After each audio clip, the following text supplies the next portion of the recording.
ಇವತ್ತು ಸಿನಿದನಿಯಲ್ಲಿ ಯಾರಿದ್ದಾರೆ, ಯಾರು ನಮ್ಮ ಜೊತೆಯಾಗಿದ್ದಾರೆ, ಚಿತ್ರರಂಗದ ತೆರೆಯ ಮುಂದಿನ ಅನುಭವ ಹಾಗೆ ತೆರೆಯ ಹಿಂದಿನ ಸವಾಲನ್ನು ನಿಮ್ಮ ಮುಂದೆ ತೆರೆದಿಡುವಂಥದ್ದೇ ಸಿನಿದನಿಯ ವಿಶೇಷ. ಇವತ್ತಿನ ನಮ್ಮ ವಿಶೇಷ ಅತಿಥಿ ಬರಹಗಾರರು, ನಟ ಹಾಗೆ ಸಹಾಯಕ ನಿರ್ದೇಶಕರು ಕೂಡ ಆಗಿರುವಂತಹ ಪ್ರಭು ಮುಂಡಕೂರ್ ಅವರು. ಕಾರ್ಯಕ್ರಮಕ್ಕೆ ಸ್ವಾಗತ, ಆಕಾಶವಾಣಿಗೆ ಸ್ವಾಗತ. Thank you. ಆಕಾಶವಾಣಿಗೆ ಮೊದಲ ಭೇಟಿ ಅನ್ಸುತ್ತೆ ನಿಮ್ದು. ಹೌದು. ತುಂಬಾ ಎಂಥೂಸಿಯಾಸ್ಟಿಕ್ ಇದ್ದೀರಾ ಅಥವಾ ಕ್ಯೂರಿಯಾಸಿಟಿ ಆಗಿದ್ದೀರಾ? ತುಂಬಾ ಖುಷಿ ಆಗ್ತಾ ಇದೆ. ಇದಕ್ಕೆ ನಾಸ್ಟಾಲ್ಜಿಯಾ ಅಂತ ಹೇಳ್ತೀವಿ. ನಾನು ಗೇಟಿಂದ ಒಳಗೆ ಬರಬೇಕಾದ್ರೆ ಇದು ನಮ್ಮ ಮೂಲ. ಆಕ್ಚುಲಿ ಈ ಎಂಟರ್ಟೈನ್ಮೆಂಟ್ ಅಂತ ಏನು ಹೇಳ್ತೀವಿ ನಾವು, ಇದು ನಮ್ಮ ಮೂಲ. ಇಲ್ಲಿಂದನೇ ಶುರು ಆಗಿದ್ದು. ಆಕಾಶವಾಣಿನೇ ಎಲ್ಲದಕ್ಕೂ ಮೂಲ. ಹೌದು. ಸೊ ಹಾಗಾಗಿ ಒಳಗೆ ಬರ್ತಿದ್ದಂಗೆ ಇವಾಗ ಈ ಕುರ್ಚಿ ಮೇಲೆ ಕುತ್ಕೊಳ್ಬೇಕಾದ್ರೂ ನಂಗೆ ಮಾತೇ ಬರ್ತಾ ಇಲ್ಲ. ಆ್ಯಕ್ಚುಲಿ ಇದೆಲ್ಲ ನೋಡಿದಾಗ ನೀವು ಮಾತಾಡೋ ರೀತಿ, ಆ ಅಚ್ಚ ಕನ್ನಡದ ಬಳಕೆ ತುಂಬ ಖುಷಿ ಆಗ್ತಾ ಇದೆ. ಪ್ರಭು ಮುಂಡಕೂರ್ ಅವರು, ನಿಮ್ಮ ಸಿನಿ ಬದುಕಿನ ಪಯಣವನ್ನು ತಿಳಿಸ್ಕೊಡೋಕ್ಕೂ ಮುಂಚೆ ನಿಮ್ಮ ಬಾಲ್ಯವನ್ನು ಸ್ವಲ್ಪ ತಿರುವು ಹಾಕೋದಾದರೆ ಹೇಗಿತ್ತು ನಿಮ್ಮ ಬಾಲ್ಯ? ಬಾಲ್ಯ ಅಂದರೆ ನೋಡಿ, ನಾವು 90s ಕಿಡ್ಸು, ಆಯಿತಾ. ಸೊ ನಾನು ಹುಟ್ಟಿ ಬೆಳೆದಿದ್ದೆಲ್ಲ ಉಡುಪಿಯಲ್ಲಿ. ಸೊ ಉಡುಪಿಯಲ್ಲಿ ನಮಗೆ ಮಕ್ಕಳಿಗೆ ಆ ಟೈಮಲ್ಲಿ ಇದ್ದಿದ್ದು 3 ಆಪ್ಷನ್. ದೊಡ್ಡವರಾದ್ಮೇಲೆ ಏನು ಮಾಡ್ತೀರಾ ಅಂದರೆ, ಒಂದು ಎಂಜಿನಿಯರಿಂಗ್, ಒಂದು ಮೆಡಿಕಲ್, ಇಲ್ಲ ಫ್ಯಾಮಿಲಿ ಬಿಸ್ನೆಸ್. ಬೆಳೀತಾ ನನಗೆ ಅದು 3ರಲ್ಲೂ ಮೋಸ್ಟ್ಲಿ ಒಲವು ಇರಲಿಲ್ಲ. ಪುಸ್ತಕದ ಮೇಲೆ ಅಷ್ಟಕ್ಕಷ್ಟೇ ಇತ್ತು. ಹಾಗಾಗಿ ಈ ಸ್ಕೂಲ್ ಡೇಸಲ್ಲಿ ನಾಟಕಗಳು, ಯಕ್ಷಗಾನ, ಇಲ್ಲ ಎಕ್ಸ್ಟ್ರಾ ಕರಿಕ್ಯುಲರ್ ಆಕ್ಟಿವಿಟೀಸ್ ಅಂತ ಏನು ಹೇಳ್ತಾರೆ, ಅದ್ರ ಮೇಲೆ ಒಲವು ಜಾಸ್ತಿ ಇತ್ತು. ಹಾಗಾಗಿ ಗೊತ್ತಿಲ್ದೇನೋ ಜೀವನದಲ್ಲಿ ಏನೋ ಒಂದು ಸಾಧಿಸ್ಬೇಕಂತ ಒಂದು ಹಾದಿ ಹಿಡಿತೀವಲ್ವಾ ಒಂದು ಪಾಯಿಂಟ್ ಆದಮೇಲೆ. ಸೊ ಆ ಒಂದು ಹಂತದಲ್ಲಿ ಇರಬೇಕಾದ್ರೆ ಇದನ್ನು ನಾನು ಆಯ್ಕೆ ಮಾಡಿಕೊಂಡೆ. ಆ್ಯಂಡ್ ಬಾಲ್ಯ ಅಂತ ಬಂದಾಗ ನಮ್ಮ ಊರು ಅದೆಷ್ಟಿದ್ರೂ ಚಂದಾನೆ. ಸೊ ಹಂಗೆ ಇತ್ತು. ನಿಮ್ಮ ಊರಿನ ಹೆಸರು ಹೇಳಿ. ಉಡುಪಿ. ನಾನು ಉಡುಪಿಯವನು. ಉಡುಪಿ ಮುಂಡಕೂರು. ಹೌದು. ಉಡುಪಿಯಲ್ಲಿ ಕಾರ್ಕಳ ತಾಲೂಕಲ್ಲಿ ಒಂದು ಚಿಕ್ಕ ಊರು ಮುಂಡಕೂರು ಅಂತ ಹೇಳ್ಬಿಟ್ಟು, ಅದು ಹಾಗೆ ನನ್ನ ಹೆಸರಲ್ಲಿ ಸೇರ್ಕೊಂಡಿದೆ, ಪ್ರಭು ಮುಂಡಕೂರ್ ಅಂತ ಹೇಳ್ಬಿಟ್ಟು. ಬಾಲ್ಯ ಆಯಿತು. ನಿಮ್ಮ ಕಾಲೇಜ್ ಡೇಸ್ ಹೇಗಿತ್ತು? ಕಾಲೇಜ್ ಡೇಸಲ್ಲಿ PUC ತನಕ ನಾನು ಉಡುಪಿಯಲ್ಲಿ ಓದಿದ್ದು. ಅದಾದಮೇಲೆ ನಮಗೆ ಅದೇ ಹೇಳಿದ್ನಲ್ಲ, ಡಾಕ್ಟರ್ ಮತ್ತು ಇಂಜಿನಿಯರಿಂಗ್ ಮಾಡೋಕ್ಕೆ CET ಇಲ್ಲ AEEE ಈ ಥರ ಕಾಂಪಿಟೇಟಿವ್ ಎಕ್ಸಾಮ್ಸ್ ಬರೀಬೇಕಾಗಿತ್ತು. ನಂಗೆ ಗ್ಯಾರಂಟಿ ಇತ್ತು, ನಾನು ಅದು ಬರೆದ್ರೂ ಏನಾಗಲ್ಲ ಅಂತ ಹೇಳ್ಬಿಟ್ಟು ಗ್ಯಾರಂಟಿ ಇತ್ತು. ಹಾಗಾಗಿ ನಾನು ಸೈಂಟ್ ಲೋಷಿಯಸ್ ಕಾಲೇಜ್ ಮಂಗಳೂರಲ್ಲಿ ಮೈಕ್ರೋಬಯಾಲಜಿ ಓದಕ್ಕೆ ಹೋದೆ. ಅಲ್ಲಿ ಒಂದು ಇಷ್ಟು ಓಪನ್ ಅಪ್ ಆಯಿತು. ಅಂದರೆ ಸೈಂಟ್ ಲೂಷಿಯಸ್ ಕಾಲೇಜ್ ಮಂಗಳೂರಲ್ಲಿ ಒಂದು ಎಕ್ಸ್ಟ್ರಾ ಕರಿಕ್ಯುಲರ್ ಆಕ್ಟಿವಿಟೀಸ್ಗೆ ತುಂಬ ಪ್ರೋತ್ಸಾಹನೆ ಕೊಡ್ತಾರೆ. ಸೊ ಹಾಗಾಗಿ ಜಸ್ಟ್ ಓಪನ್ ಅಪ್ ಆಗಿತ್ತು, ಬಟ್ ಗೊತ್ತಿರಲಿಲ್ಲ ಇದು ಎಲ್ಲಿ ಹೋಗಿ ತಲುಪತ್ತೆ ಅಂತ ಗೊತ್ತಿರಲಿಲ್ಲ. ಅಂದ್ರೆ ಕಾಲೇಜ್ ಆಕ್ಟಿವಿಟೀಸ್ ಅಲ್ಲಿ ನೀವು ಪಾರ್ಟಿಸಿಪೇಟ್ ಮಾಡ್ತಾ ಇದ್ರಿ ರೆಗ್ಯುಲರ್ ಆಗಿ? ಹೌದು. ಇಂಟರ್ ಕಾಲೇಜ್ ಫೆಸ್ಟ್ ಆಗಲಿ, ನ್ಯಾಷನಲ್ ಲೆವೆಲ್ ಫೆಸ್ಟ್ ಎಲ್ಲ ಆಗ್ತಾ ಇತ್ತು. ಅಲ್ಲಿ ಎಂಟರ್ಟೈನ್ಮೆಂಟ್ ಅಂತಾನೆ ಒಂದು ಇದಕ್ಕೆ ಪಾರ್ಟಿಸಿಪೇಟ್ ಮಾಡ್ತಾ ಇರಲಿಲ್ಲ. ಬಟ್ ಎನಿ ಆಕ್ಟಿವಿಟೀಸ್, ಒಂದು ಫಿನಾನ್ಸ್ ಕೋಆರ್ಡಿನೇಟರ್ ಆದ್ರೂ ಈ ಫಿನಾನ್ಸ್ ಎಲ್ಲ ಹೆಂಗೆ ಫೆಸ್ಟಿಗೆಲ್ಲ ಹೆಂಗೆ ಒಟ್ಟುಗೂಡಿಸ್ಬೇಕು, ಈ ಥರದೆಲ್ಲ ಒಂದು ಕಾರ್ಯಕ್ರಮದಲ್ಲಿ ನಾನು ಭಾಗವಹಿಸ್ತಾ ಇದ್ದೆ. ಅದು ಮೈಕ್ರೋಬಯಾಲಜಿ ಅದ್ರ ಪಾಡಿಗೆ ನಡೀತಾ ಇತ್ತು. ಸೊ ಇವಾಗ BSc ಮಾಡಿದವರು ನೆಕ್ಸ್ಟ್ ಏನಂತ ಕೇಳಿದ್ರೆ, ಆ ಟೈಮ್ ಅವರಿಗೆ ಅಂದರೆ ಇಂಟರ್ನೆಟ್ ಫೆಸಿಲಿಟೀಸ್ ಎಲ್ಲ ಅಂದರೆ ಅವಾಗ ಶುರು ಆಗ್ತಾ ಇತ್ತು. 2006-05 ಅಲ್ಲೆಲ್ಲ MSc ಮಾಡ್ಬೇಕಂತ ಹೇಳ್ಬಿಟ್ಟು. ಈಗ MScಯಲ್ಲಿ ನನಗೆ ಇಲ್ಲಿ ಮಂಗಳೂರಲ್ಲಿ, ಚೆನ್ನೈಯಲ್ಲಿ ಮದ್ರಾಸ್ ಯೂನಿವರ್ಸಿಟಿಯಲ್ಲಿ ನನಗೆ ಅಡ್ಮಿಷನ್ ಸಿಕ್ತು. ಅಲ್ಲಿ ನನಗೆ ಆ್ಯಕ್ಚುಲಿ ಅಲ್ಲಿ ಮಾಸ್ಟರ್ಸ್ ಮಾಡಬೇಕಾದ್ರೆ ನನ್ನ ಹಾಸ್ಟೆಲಲ್ಲಿ ನನ್ನ ಹಾಸ್ಟೆಲ್ ಮೇಟ್ಸ್ ಎಲ್ಲ ವಿಜುವಲ್ ಕಮ್ಯುನಿಕೇಷನ್ ಡಿಪಾರ್ಟ್ಮೆಂಟ್ ಅವರು ಇದ್ರು. ಫಸ್ಟ್ ಆಫ್ ಆಲ್ ನನಗೆ ಉಡುಪಿಯಿಂದ ಬಂದು ಮಂಗಳೂರಲ್ಲಿ ಅಷ್ಟೆಲ್ಲ ಓದಿ ಆ ಟೈಮಲ್ಲಿ, ಆ ಪೀರಿಯಡಲ್ಲಿ ವಿಜುವಲ್ ಕಮ್ಯುನಿಕೇಷನ್ ಡಿಪಾರ್ಟ್ಮೆಂಟ್ ಅಂತ ಇದೆ, ಈ ನಿಮಗೆ ಸಿನಿಮಾದಲ್ಲಿ ಇದರಲ್ಲೆಲ್ಲ ಆಸಕ್ತಿ ಇದ್ದವರೆಲ್ಲ ಈ ಥರದೊಂದು ಡಿಪಾರ್ಟ್ಮೆಂಟಿಗೆ ಸೇರ್ಬೋದು ಅನ್ನೋದೇ ಗೊತ್ತಿರಲಿಲ್ಲ. ನಾನು ಮಾಸ್ಟರ್ಸ್ ಮಾಡಬೇಕಾದ್ರೆ ಆವಾಗ ಆ್ಯಕ್ಚುಲಿ ನಂಗೆ ಅರಿವಾಯಿತು, ಇದು ತುಂಬ ಚೆನ್ನಾಗಿದೆ ಅಲ್ವಾ ಅಂತ ಹೇಳ್ಬಿಟ್ಟು. ಸೊ ಅಲ್ಲಿ ವಿಜುವಲ್ ಕಮ್ಯುನಿಕೇಷನ್ ಡಿಪಾರ್ಟ್ಮೆಂಟ್ ಅವರೆಲ್ಲ ಅವರ ಫೈನಲ್ ಇಯರ್ ಪ್ರಾಜೆಕ್ಟ್ಸ್ಗೆ, ಆ್ಯಡ್ ಫಿಲ್ಮ್ಸ್ಗೆ ಅದಕ್ಕೆಲ್ಲ ಕರೀತಾ ಇದ್ರು. ಸೊ ಹಾಗೆ ನಾನು ಅಲ್ಲಿ ಇನ್ನೊಂದು LV ಪ್ರಸಾದ್ ಇನ್ಸ್ಟಿಟ್ಯೂಟ್ ಅಂತ ಒಂದು ಇನ್ಸ್ಟಿಟ್ಯೂಟ್ ಇದೆ, ಅಲ್ಲಿ ಮಕ್ಕಳ ಜೊತೆಗೆ ಸೇರಿ ಅವರ ಶಾರ್ಟ್ ಫಿಲ್ಮ್ಸಲ್ಲೆಲ್ಲ ಆ್ಯಕ್ಟ್ ಮಾಡ್ತಾ ಇದ್ದೆ. ಬಟ್ ಒಂದು 2-3 ಅವಕಾಶ ಸಿಗಬೇಕಾದ್ರೆ, MSc ಮಾಡಬೇಕಾದ್ರೆ 2-3 ಅವಕಾಶ ಸಿಗಬೇಕಾದ್ರೆ ನನ್ನ ತಾಯಿಗೆ ಫೋನ್ ಮಾಡಿ ಕೇಳಿದೆ ನಾನು, ಈ ಥರ ಅವಕಾಶಗಳು ಸಿಗ್ತಾ ಇದೆ, ಇದ್ರಲ್ಲಿ ನನ್ನ ಆಸಕ್ತಿ ಇದೆ ಅಂತ ಹೇಳ್ಬಿಟ್ಟು. ಅವ್ರು ನಂಗೆ ಇಷ್ಟೇ ಹೇಳಿದ್ರು, ಅಲ್ಲಿ ನೀನು ಎಂತ ಮಾಡ್ಲಿಕ್ಕೆ ಹೋಗಿದ್ಯಾ, ಓದ್ಲಿಕ್ಕೆ ಹೋಗಿದ್ಯಾ, ಅದನ್ನು ಮುಗಿಸ್ಕೊಂಡು ಬಾ ಅಂತ ಹೇಳ್ಬಿಟ್ಟು. ಆಬ್ವಿಯಸ್ಲಿ ನಮ್ಗೆ ಬೇರೆ ಅಂದ್ರೆ ಗೊತ್ತಿಲ್ಲ ಅಲ್ವಾ, ಗೊತ್ತಿಲ್ದಿರೋ ಒಂದು ಇದು. ಆಮೇಲೆ ಆಕ್ಟಿಂಗು, ಸಿನಿಮಾ ಫೀಲ್ಡ್ ಅಂದ್ರೆ ಸೊ ಹಂಗಾರೆ ಆಡ್ ಫಿಲ್ಮ್ಸ್ ಅಲ್ಲಿ ನೀವು ವರ್ಕ್ ಮಾಡಿದ್ರಿ. ಆಡ್ ಫಿಲ್ಮ್ಸ್ ಅಂದ್ರೆ ಏನ್ ಕಮರ್ಷಿಯಲ್ ಆಡ್ಸ್ ಅಲ್ಲ, ಇವ್ರ ಪ್ರಾಜೆಕ್ಟ್ಸ್ ಗಳೇನಿರ್ತಿತ್ತು. ಬೇಸಿಕಲಿ ಆಸಕ್ತಿ ಇರೋದ್ರಿಂದ ಅವ್ರು ನಂಗೆ ಕರಿತಾ ಇರ್ಬೇಕಾದ್ರೆ ಏನೋ ಒಂದು ಮಾಡ್ಬೋದು ಅಂತ ಹೇಳ್ಬಿಟ್ಟು ಒಂದು ಚಿಕ್ಕ ಒಂದು ಪುಟ್ಟ ಆಸೆ ಇತ್ತು. ಸೊ ಅಲ್ಲೇ ಸ್ಟಾರ್ಟ್ ಮಾಡಿದೆ. ತಾಯಿ ಬೇರೆ ಹಿಂಗೆ ಹೇಳ್ಬಿಟ್ರು, ಸರಿ ಓದಿ ಮುಗಿಸಿ ಆಯ್ತು. ಇಲ್ಲಿ ಬಂದಿದ ತಕ್ಷಣ ಅಲ್ಲಿ April 2 ನಮ್ಮ ಇಂಡಿಯಾ ವರ್ಲ್ಡ್ ಕಪ್ ಗೆದ್ದಿರೋ ಇಯರ್ ಅದು 2011. ಆವತ್ತು ನನ್ನ ಎಕ್ಸಾಮ್ ಮುಗ್ದಿದ್ದು. May 2 ನಾನು ಇಲ್ಲಿ ಬಯೋಕಾನ್ ಅಂತ ಒಂದು ಕಂಪ್ನಿ ಇದೆ, ಅಲ್ಲಿ ನನ್ನ ಕೆಲ್ಸಕ್ಕೆ ಸೇರ್ಕೊಂಡೆ.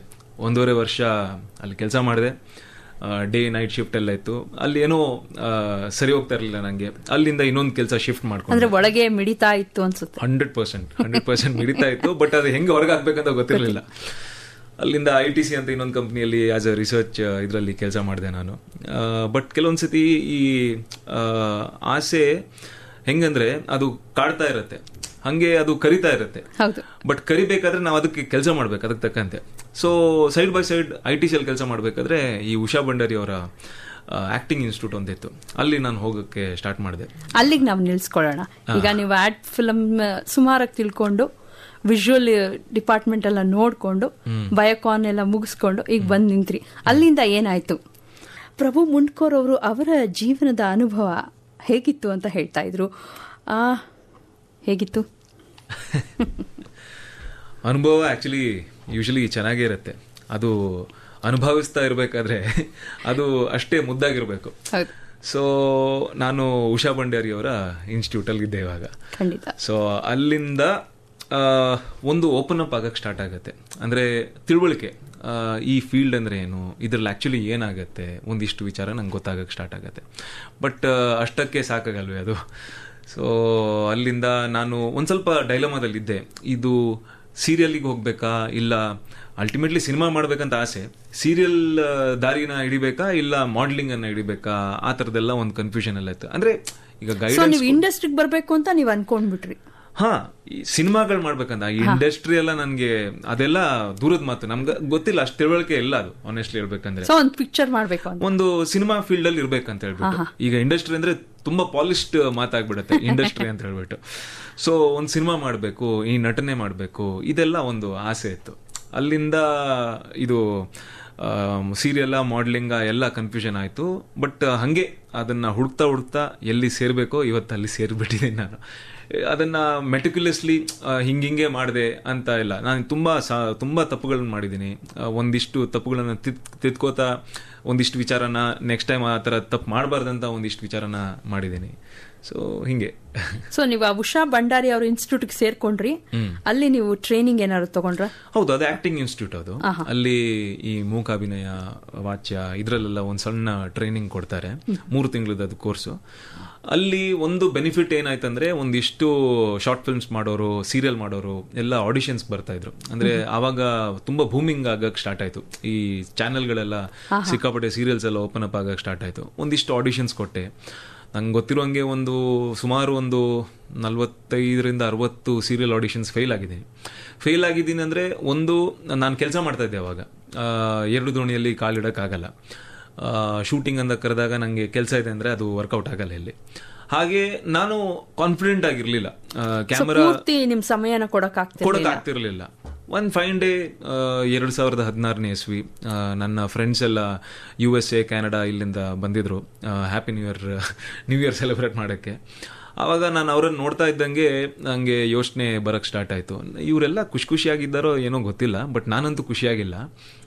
ನಾನು ಏನು ಮಾಡ್ತಾ ಇದ್ದೀನಿ ಅಂತ ನಾನು ಪ್ರಶ್ನೆ ಹಾಕಕ್ಕೆ ಸ್ಟಾರ್ಟ್ ಮಾಡಿದೆ. ಒಂದು 15 ದಿನದ್ದು ಬಿಡು ತಗೊಂಡಿದ್ದೆ ನಾನು ಆಫೀಸಿಂದ. ಇಮಿಡಿಯೇಟ್ಲಿ ಆಫೀಸಿಗೆ ಹೋದೆ. Jan 4th ಇವತ್ತಿಗೂ ನನಗೆ ನೆನಪಿದೆ. ನಾನು ಏನೂ ಡಿಸೈಡ್ ಮಾಡಿಲ್ಲ, ಕೆಲಸ ಬಿಡಬೇಕು ಅದು ಇದು ಏನೂ ಡಿಸೈಡ್ ಮಾಡಿರಲಿಲ್ಲ. ಹೋದೆ, ಸೇಮ್ ವಾತಾವರಣ ನಾನು ನೋಡಿದೆ. ನಾನು ಹಿಂಗೆ ಇಲ್ಲಿದ್ದರೆ ನಾನಿನ್ನು ಎಲ್ಲಿ ಹೋಗ್ಬೋದು ನಾನು ಇಲ್ಲಿಂದ ಅಂತ ನನಗೆ ಪ್ರಶ್ನೆ ಬರೋಕ್ಕೆ ಸ್ಟಾರ್ಟ್ ಆಯಿತು. ಇಮಿಡಿಯೇಟ್ಲಿ ಡಿಸೈಡ್ ಮಾಡಿದೆ, ಇದನ್ನು ಹೆಂಗಾದ್ರೂ ಮಾಡಿ ಇದನ್ನು ಇವತ್ತೊಂದು ಸ್ಟೆಪ್ ತಗೊಳ್ಳೇಬೇಕಂತ ಹೇಳ್ಬಿಟ್ಟು. The biggest risk in life is not taking A risk. ಹಂಗಂತ ಹೇಳ್ಬಿಟ್ಟು ಒಂದು ಕ್ಯಾಲ್ಕುಲೇಟೆಡ್ ರಿಸ್ಕ್ ತಗೊಳ್ಳೋಣ, ಎಲ್ಲಿ ತನಕ ಹೋಗುತ್ತೆ ಅಂತ ಹೇಳ್ಬಿಟ್ಟು ಒಂದು ಸಣ್ಣ ರಿಸ್ಕ್ ತಗೊಂಡೆ.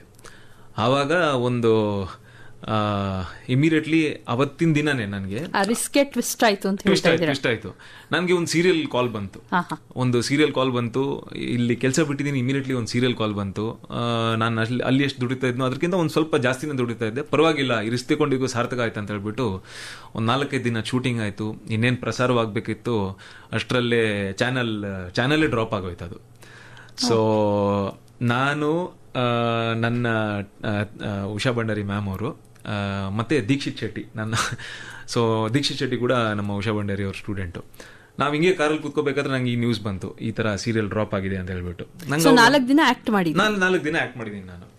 ಇನ್ನೇನು ಟೆಲಿಕಾಸ್ಟ್ ಆಗ್ಬೇಕನ್ನೋ ಟೈಮಲ್ಲೇ ಈ ತರ ಆಯ್ತು. ಅವರು ಇಷ್ಟೇ ಹೇಳಿದ್ರು ನಂಗೆ, ಕಿಟಕಿ ಮುಚ್ಚೋಗಿದೆ, ಬಾಗಿಲು ಓಪನ್ ಆಗುತ್ತೆ ಅಂತ ಹೇಳ್ಬಿಟ್ಟು. ಅಲ್ಲಿಂದ ಆಕ್ಚುಲಿ ನಾನು ಸೀರಿಯಲ್ ಮಾಡೇ ಇಲ್ಲ, ನಾನು ಸಿನಿಮಾನೇ ಮಾಡ್ತಾ ಇದ್ದೀನಿ. ಸೊ ಹಿಂಗೆ ಪುಟ್ಟ ಪರದೆ, ಆದ್ರೆ ಅದು ಪ್ರಸಾರ ಆಗ್ಲಿಲ್ಲ, ಆದ್ರೆ ನಿಮ್ಗೆ ಅನುಭವ ಅಂತೂ ಸಿಕ್ತು ಅದ್ರದ್ದು. ಹೌದು. ಹಂಗೆ ನಾನು ಒಂದು ಗೆಸ್ಟ್ ಅಪಿಯರೆನ್ಸ್ ಆಗಿ ಒಂದು ಕುಲವಧು ಅಂತ ಒಂದು ಸೀರಿಯಲ್ ಬರ್ತಾ ಇತ್ತು, ಅದ್ರ ಒಂದು 2 ದಿನದ್ದು ಪಾತ್ರನ ಮಾಡಿದ್ದೆ. ಅಂದ್ರೆ ಜಸ್ಟ್ ಒಂದು ಅನುಭವ ಆಗಕ್ಕೆ. ಅವಾಗ ಕೆಲಸನೇ ಮಾಡ್ತಾ ಇದ್ದೆ ನಾನು, ಕೆಲ್ಸದ ಜೊತೆಗೆ ಈಗ ರಜೆ ತಗೊಂಡು ಅಲ್ಲಿ ಹೋಗ್ಬಿಟ್ಟು ಆಕ್ಟ್ ಮಾಡ್ತಾ ಇದ್ದೆ. ಸೊ ಕಾನ್ಫಿಡೆಂಟ್ ಲೆವೆಲ್ ಹೇಗಿತ್ತು ನಿಮ್ಗೆ? ಟ್ರೈನಿಂಗ್ ಆದ್ಮೇಲೆ ಮಾಡ್ಬೋದು ಅಂತ ಅನ್ನಿಸ್ತಾ, ಆಕ್ಟಿಂಗ್ ಮಾಡ್ಬೋದು ಅಂತ? ಕಾನ್ಫಿಡೆನ್ಸ್ ಅನ್ನೋದು ಬರೋದು ನಿಮ್ ಕೆಲಸ ಗೊತ್ತಿದ್ದಾಗ. ನಮ್ ಕೆಲಸನೇ ಗೊತ್ತಿಲ್ಲ ಅಂದ್ಮೇಲೆ ಕಾನ್ಫಿಡೆನ್ಸ್ ಇರಲ್ಲ. You will go with the flow. But ಆ ಒಲ್ವು ಇತ್ತಲ್ವಾ, ಅದು ನಂಗೆ ತುಂಬಾ ಪುಷ್ ಮಾಡ್ತಾ ಇತ್ತು. ಸೊ ಕಾನ್ಫಿಡೆನ್ಸ್ ಅನ್ನೋದು ಒಂದು ಹಂತಕ್ಕೆ ಕೆಲಸ ಮಾಡ್ತಾ ಇದ್ಮೇಲೆ, ಕೆಲಸ ಮಾಡ್ತಾ ಇರ್ಬೇಕಾದ್ರೆ ನಿಮ್ಗೆ ಆ ಕೆಲಸ ಕೆಲವೊಂದ್ಸತಿ ಕರೆಕ್ಟ್ ಆಗಿ ಆಗ್ತಾ ಇರಲ್ಲ. ಆವಾಗ ಆಕ್ಚುಲಿ ಕಾನ್ಫಿಡೆನ್ಸ್ ಲೆವೆಲ್ ಡಿಸ್ಟರ್ಬ್ ಆಗ್ತಾ ಇರುತ್ತೆ. ಸೊ ಅದಕ್ಕೂ ಒಂದು ಎಕ್ಸ್ಪೀರಿಯನ್ಸ್ ಬೇಕು. ಅದು ಎಕ್ಸ್ಪೀರಿಯನ್ಸ್ ಮಾಡ್ತಾ ಇವತ್ತು ಒಂದು ಹಂತಕ್ಕೆ ನಿಂತಿದ್ದೀನಿ ನಾನು. ಎಕ್ಸ್ಪೀರಿಯನ್ಸ್ ಸಿಕ್ತು ನಿಮ್ಗೆ 2 ದಿನ ಆಗ್ಲಿ 4 ದಿನ ಆಗ್ಲಿ ಅನುಭವ ಏನು ಆಕ್ಟಿಂಗ್ ಮಾಡಿತ್ತು, ಅದರಿಂದ ನೀವು ಮುಂದುವರೆದ್ರಿ. ಅದೇ ಅದು ಪಾರ್ಟ್ ಆಫ್ ದ ಡೆವಲಪ್ಮೆಂಟ್ ಅಂತ ಹೇಳ್ತೀನಿ ನಾನು. ಅಲ್ಲಿಂದ ನಾನು ಆಕ್ಟಿಂಗ್ ಕಲಿತೆ ಇಲ್ಲ, ನನಗೆ ಈ ಸಿನಿಮಾ ಇಂಡಸ್ಟ್ರಿ ಹೆಂಗ್ ವರ್ಕ್ ಆಗುತ್ತೆ ಅಂತ ಗೊತ್ತಾಯ್ತು. ಆ ಥರ ಎಲ್ಲ ಹೇಳಕ್ಕೆ ಆಗಲ್ಲ, ಅದು ಒಂದು ಎಕ್ಸ್ಪೋಜರ್ ಅಷ್ಟೇ. ಈಗ ಒಂದು ಘಟ್ಟದಲ್ಲಿ ನಿಂತಿದ್ದೀರಾ, ಈ ಕಡೆ ನೀವು ಮಾಡ್ತಿದ್ದಂತ ಒಂದು ಕೆಲಸವನ್ನೂ ಬಿಟ್ಟಿದ್ದೀರಾ, ಈ ಕಡೆ ಏನೋ ಒಂದು ಸೀರಿಯಲ್ ಅಲ್ಲಿ ಕಾಣಿಸ್ಕೊಳ್ಳೋಣ ಅನ್ಕೊಂಡು ಅದು ನಿಂತೋಯ್ತು. ನಿಮ್ಮ ಪರಿಸ್ಥಿತಿ ಏನಿರ್ಬೋದು? ಪರಿಸ್ಥಿತಿ ಅಂದ್ರೆ ನೋಡಿ, ಮನಸ್ಥಿತಿ ಇಲ್ಲಿ ನಾನು ಬರ್ಬೇಕಾದ್ರೂ ಒಂದೇ ವಿಚಾರ ಯೋಚನೆ ಮಾಡಿದ್ದು. ಇಲ್ಲಿ ನಾನು ಬಂದು ಮಾಡ್ತಾ ಇರೋದು ಒಂದು ಟ್ರೈ. ಇಲ್ಲಿ ನಂಗೆ ಕಳ್ಕೊಳಕ್ ಏನೂ ಇಲ್ಲ, ನನ್ನ ಬ್ಯಾಕ್ಗ್ರೌಂಡ್ ಏನೂ ಇಲ್ಲ. ಮೇ ಬಿ ಇಲ್ಲಿ ನಾನು ಸಕ್ಸಸ್ಫುಲ್ ಆಗಲಿಲ್ಲ, ಇಲ್ಲ ನಂಗೆ ಇಲ್ಲಿ ಕೆಲಸ ಸಿಗ್ತಾ ಇಲ್ಲ ಅಂದರೆ ವಾಪಸ್ ನಾನು ಓದಿರೋ ವಿದ್ಯೆ ಇದೆ, ನಾನು ಕಲಿಬೋದು. ನಾನು ಏನು ಬೇಕಾದ್ರೆ ಮಾಡ್ಬೋದು. ಆ ಒಂದು ಧೈರ್ಯ ಇತ್ತು, ಇಲ್ಲ ಅಂತ ಅಲ್ಲ. ಬಟ್ ಸಮಯ ಟೈಮ್ ಹೋಗ್ತಾ ಇರತ್ತಲ್ವಾ, ಅದ್ ನಿಲ್ಲಲ್ಲ. ನಾನಿವಾಗ 2 ವರ್ಷ ಟ್ರೈ ಮಾಡಿದೆ, 3 ವರ್ಷ ಟ್ರೈ ಮಾಡಿದೆ, 4 ವರ್ಷ ಟ್ರೈ ಮಾಡಿ ಆದ್ಮೇಲೆ ನಂಗೆ ಏನೂ ಸಿಗ್ತಾ ಇಲ್ಲ ಅಂದಮೇಲೆ ಇಲ್ಲಿ 4 ವರ್ಷ ಮೈನಸ್ ಆಗ್ಬಿಡುತ್ತೆ ಈ ಎಕ್ಸ್ಪೀರಿಯನ್ಸ್ ಅಲ್ಲಿ. ಸೊ ಅದು ನಾವು 4 ವರ್ಷ ಹಿಂದೆ ಕೂತ್ಕೊಂಡು ಯೋಚನೆ ಮಾಡಿದಾಗ ನಾವು ಯೋಚನೆ ಮಾಡ್ಬೋದು, ಓಕೆ ಇಲ್ಲಿ ಏನಾಗತ್ತೆ ಅಂತ ಟ್ರೈ ಮಾಡೋಣ, ಇಲ್ದಿದ್ರೆ ವಾಪಸ್ ಬರೋಣ ಅಂತ ಹೇಳ್ಬಿಟ್ಟು. ವಾಪಸ್ ಹೋಗೋದು ಸುಲಭ ಅಲ್ಲ ಅದು, ಯಾಕಂದ್ರೆ ಇಲ್ಲೊಂದು ಜರ್ನಿ ಆಗಿರುತ್ತೆ. ಸೊ ಇಲ್ಲಿಂದ ದೇವ್ರ ದಯೆಯಿಂದ ನನಗೆ ವಾಪಸ್ ಹಿಂದೆ ತಿರುಗಿ ಅದನ್ನ ನೋಡ್ಬೇಕಾಗಿರ್ಲಿಲ್ಲ, ಅಲ್ಲಿಂದ ಮುಂದೆನೆ ಬಂದೆ ನಾನು. ಪ್ರಭುರವ್ರೆ, ನೀವು ನಿಮ್ಮ ಸಿನಿಮಾ ಜರ್ನಿನ ಶುರು ಮಾಡೋ ಹಂತದಲ್ಲಿದ್ರಿ. ನಮ್ಮ ಕೇಳುಗರಿಗೆ ಅದು ಹೇಗೆ ಶುರು ಆಯ್ತು? ಉಷಾ ಭಂಡಾರಿ ಮ್ಯಾಮ್ ಅವ್ರದ್ದು ಆಕ್ಟಿಂಗ್ ಇನ್ಸ್ಟಿಟ್ಯೂಟ್ ಅಲ್ಲಿ ಒಂದು ಶಾರ್ಟ್ ಫಿಲ್ಮ್ ಆಡಿಷನ್ಸ್ಗೆ ಬಂದರು. ಅದೊಂದು ತಮಿಳ್ ಶಾರ್ಟ್ ಫಿಲ್ಮ್ ಆಗಿರ್ತದೆ. ಸೊ ಆ ತಮಿಳ್ ಶಾರ್ಟ್ ಫಿಲ್ಮಲ್ಲಿ ನಾನು ಸೆಲೆಕ್ಟ್ ಆದೆ. ಅಲ್ಲಿ ಒಂದು 2-3 ದಿನ ಶೂಟಿಂಗ್ ಆಗಿ ಅಲ್ಲಿಯ ಸಿನಿಮಾಟೋಗ್ರಾಫರ್ ಊರ್ವಿ ಅಂತ ಒಂದು ಸಿನಿಮಾಟೋಗ್ರಾಫರ್ ಆಗಿರ್ತಾರೆ. ಸೊ ಅದು ಲಿಂಕ್ ಇಂದ ಒಂದು ಆಡಿಷನ್ಸ್ಗೆ ನಂಗೊಂದು ಅವಕಾಶ ಸಿಕ್ತು, Urvi cinema. So Urvi cinema ಇಂದ ನಾನು ಸ್ಟಾರ್ಟ್ ಮಾಡಿದೆ. ತಮಿಳಲ್ಲಿ ಬಂದಂತಹ ಒಂದು ಶಾರ್ಟ್ ಫಿಲ್ಮ್ ಲಿಂಕ್. ಹೌದೌದು, ಮೀಂಡು ಮೊರುಮುರೈ ಅಂತ ಒಂದು ಶಾರ್ಟ್ ಫಿಲ್ಮ್ ಅವರ ಸಿನಿಮಾಟೋಗ್ರಾಫರ್ ಬಂದ್ಬಿಟ್ಟು ಊರ್ವಿ ಸಿನಿಮಾಟೋಗ್ರಾಫರ್ ಆಗಿರ್ತಾರೆ, ಆನಂದ್ ಸುಂದರೇಶ್ ಅವರು ನನಗೆ ಇಲ್ಲಿ ಆಡಿಷನ್ ಮಾಡಿ ಅಂತ ಹೇಳ್ಬಿಟ್ಟು ಲಿಂಕ್ ಕಳಿಸ್ತಾರೆ. ಆವಾಗ ನಾನು ಆ್ಯಕ್ಚುಲಿ ಆಡಿಷನಲ್ಲಿ ಸೆಲೆಕ್ಟ್ ಆಗಿ ಅಲ್ಲಿಂದ ನನ್ನ ಫಸ್ಟ್ ಸಿನಿಮಾ ಊರ್ವಿ ಸ್ಟಾರ್ಟ್ ಆಯಿತು. ಸೊ ಊರ್ವಿ ಮಾಡಬೇಕಾದ್ರೆ ಕಾಲ್ ಬಂತು. ಕಾಲ್ ಅಂದರೆ ಯೂಶಲಿ ಏನಾಗುತ್ತೆ ಅಂದರೆ, ಒಂದು ಆ ಹಂತದಲ್ಲಿ ಈ ಸೋಷಿಯಲ್ ಕ್ಯಾಪಿಟಲ್ ಅನ್ನೋ ತುಂಬ ಇಂಪಾರ್ಟೆಂಟ್ ಆಗುತ್ತೆ. And I believe in it. Social capital ಅಂದರೆ ಏನಂದರೆ, ನೀವು ಕನೆಕ್ಟಲ್ಲಿ ಇರೋದು ತುಂಬ ಇಂಪಾರ್ಟೆಂಟ್ ಆಗುತ್ತೆ. ಈ ಥರ ಒಂದು ಯಾವುದೇ ಫೀಲ್ಡಲ್ಲೂ ಕನೆಕ್ಷನ್ ತುಂಬ ಇಂಪಾರ್ಟೆಂಟ್ ಆಗುತ್ತೆ. ನೀವು ಯಾರ ಜೊತೆ ಕೆಲಸ ಮಾಡಿರ್ತೀರಾ ಅವ್ರ ಜೊತೆಗೆ ಒಂದು ಕನೆಕ್ಷನ್ ಇಡುವಂಥದ್ದು ತುಂಬ ಯೂಸ್ಫುಲ್ ಆಗಿರುತ್ತೆ. ನಾನು ಅವ್ರ ಜೊತೆ ಕನೆಕ್ಟಲ್ಲಿದ್ದೆ. ಶಾರ್ಟ್ ಫಿಲ್ಮ್ ಮಾಡಿ ಅಲ್ಲೇ ಮುಗಿಸಿಲ್ಲ, ನಂಟು. ಸೊ ನಾನು ಅವ್ರ ಹತ್ರ ಮಾತಾಡ್ತಿದ್ದೆ, ಇಲ್ಲ ಮೆಸೇಜ್ ಮಾಡ್ತಾ ಇದ್ದೆ ಏನಾದರೂ ಒಂದು. ಸೊ ಆ ಟೈಮಲ್ಲಿ ಅವರು ಊರ್ವಿ ಸಿನಿಮಾಟೋಗ್ರಾಫರ್ ಆಗಿದ್ದಾಗ ಅಲ್ಲಿ ನನಗೆ ಆಡಿಷನ್ಸ್ ನಡೀತಾ ಇದೆ ಅಂತ ಹೇಳಿದ್ರು. ನಾನು ಅಲ್ಲಿ ಹೋದೆ, ಆಡಿಷನ್ಸ್ ಕ್ಲಿಯರ್ ಆಯಿತು, ಅಲ್ಲಿಂದ ಊರ್ವಿ ಸ್ಟಾರ್ಟ್ ಆಯಿತು. ಸೈಡ್ ಬೈ ಸೈಡ್ ಹಿಂಗೆ ಒಂದು ಇಷ್ಟು ಕನೆಕ್ಷನ್ ಇಂದ ಇನ್ನೊಂದು ಸಿನಿಮಾ ಡಬಲ್ ಇಂಜಿನ್. ಊರ್ವಿ ಬಂದದ್ದು ಯಾವಾಗ? 2017 ರಿಲೀಸ್ ಆಯಿತು ಊರ್ವಿ. ಸೊ 2016 ನಾನು ಕೆಲಸ ಬಿಟ್ಟಾದ್ಮೇಲೆ ಈ ಥರದೆಲ್ಲ ಜರ್ನಿ ಇದ್ದಾಗ, ಇನ್ಫ್ಯಾಕ್ಟ್ ಊರ್ವಿ ಆಡಿಷನ್ಸ್ ಕೊಡಬೇಕಾದ್ರೂ ನಾನು ನೋಟಿಸ್ ಪೀರಿಯಡ್ ಸರ್ವ್ ಮಾಡ್ತಾ ಇದ್ದೆ. ಕೆಲಸ ಬಿಟ್ಟಾದ್ಮೇಲೆ ಇಮಿಡಿಯೇಟ್ಲಿ ಅವ್ರು ಬಿಡಲ್ಲ ಅಲ್ವಾ, 3 ತಿಂಗಳು ನೋಟಿಸ್ ಪೀರಿಯಡ್ ಇರುತ್ತೆ. ಸೊ ಈ ನೋಟಿಸ್ ಪೀರಿಯಡ್ ಟೈಮಲ್ಲೇ ನಾನು ಆ್ಯಕ್ಚುಲಿ ಊರ್ವಿ ಶೂಟಿಂಗು ಸ್ಟಾರ್ಟ್ ಮಾಡಿದೆ ಇನ್ಫ್ಯಾಕ್ಟ್. ಸೊ ಲೀಡ್ ರೋಲ್ ಅದ್ರೊಳಗೆ ಊರ್ವಿ ವುಮೆನ್ ಸೆಂಟ್ರಿಕ್ ಸಿನಿಮಾ ಅದು. ಶ್ರುತಿ ಹರಿಹರನ್, ಶ್ರದ್ಧಾ ಶ್ರೀನಾಥ್, ಶ್ವೇತಾ ಪಂಡಿತ್ ಅವರೆಲ್ಲ ಇದ್ದಿದ್ದು ಆ ಇದ್ರ ಮೇಲೆ ಹೋಗುತ್ತೆ ಅದು ಸಿನಿಮಾ. ಅದರಲ್ಲಿ ಶ್ರುತಿ ಹರಿಹರನ್ ಅವರ ಪೇರಾಗಿ ನನ್ನನ್ನು ಸೆಲೆಕ್ಟ್ ಮಾಡಿದ್ರು.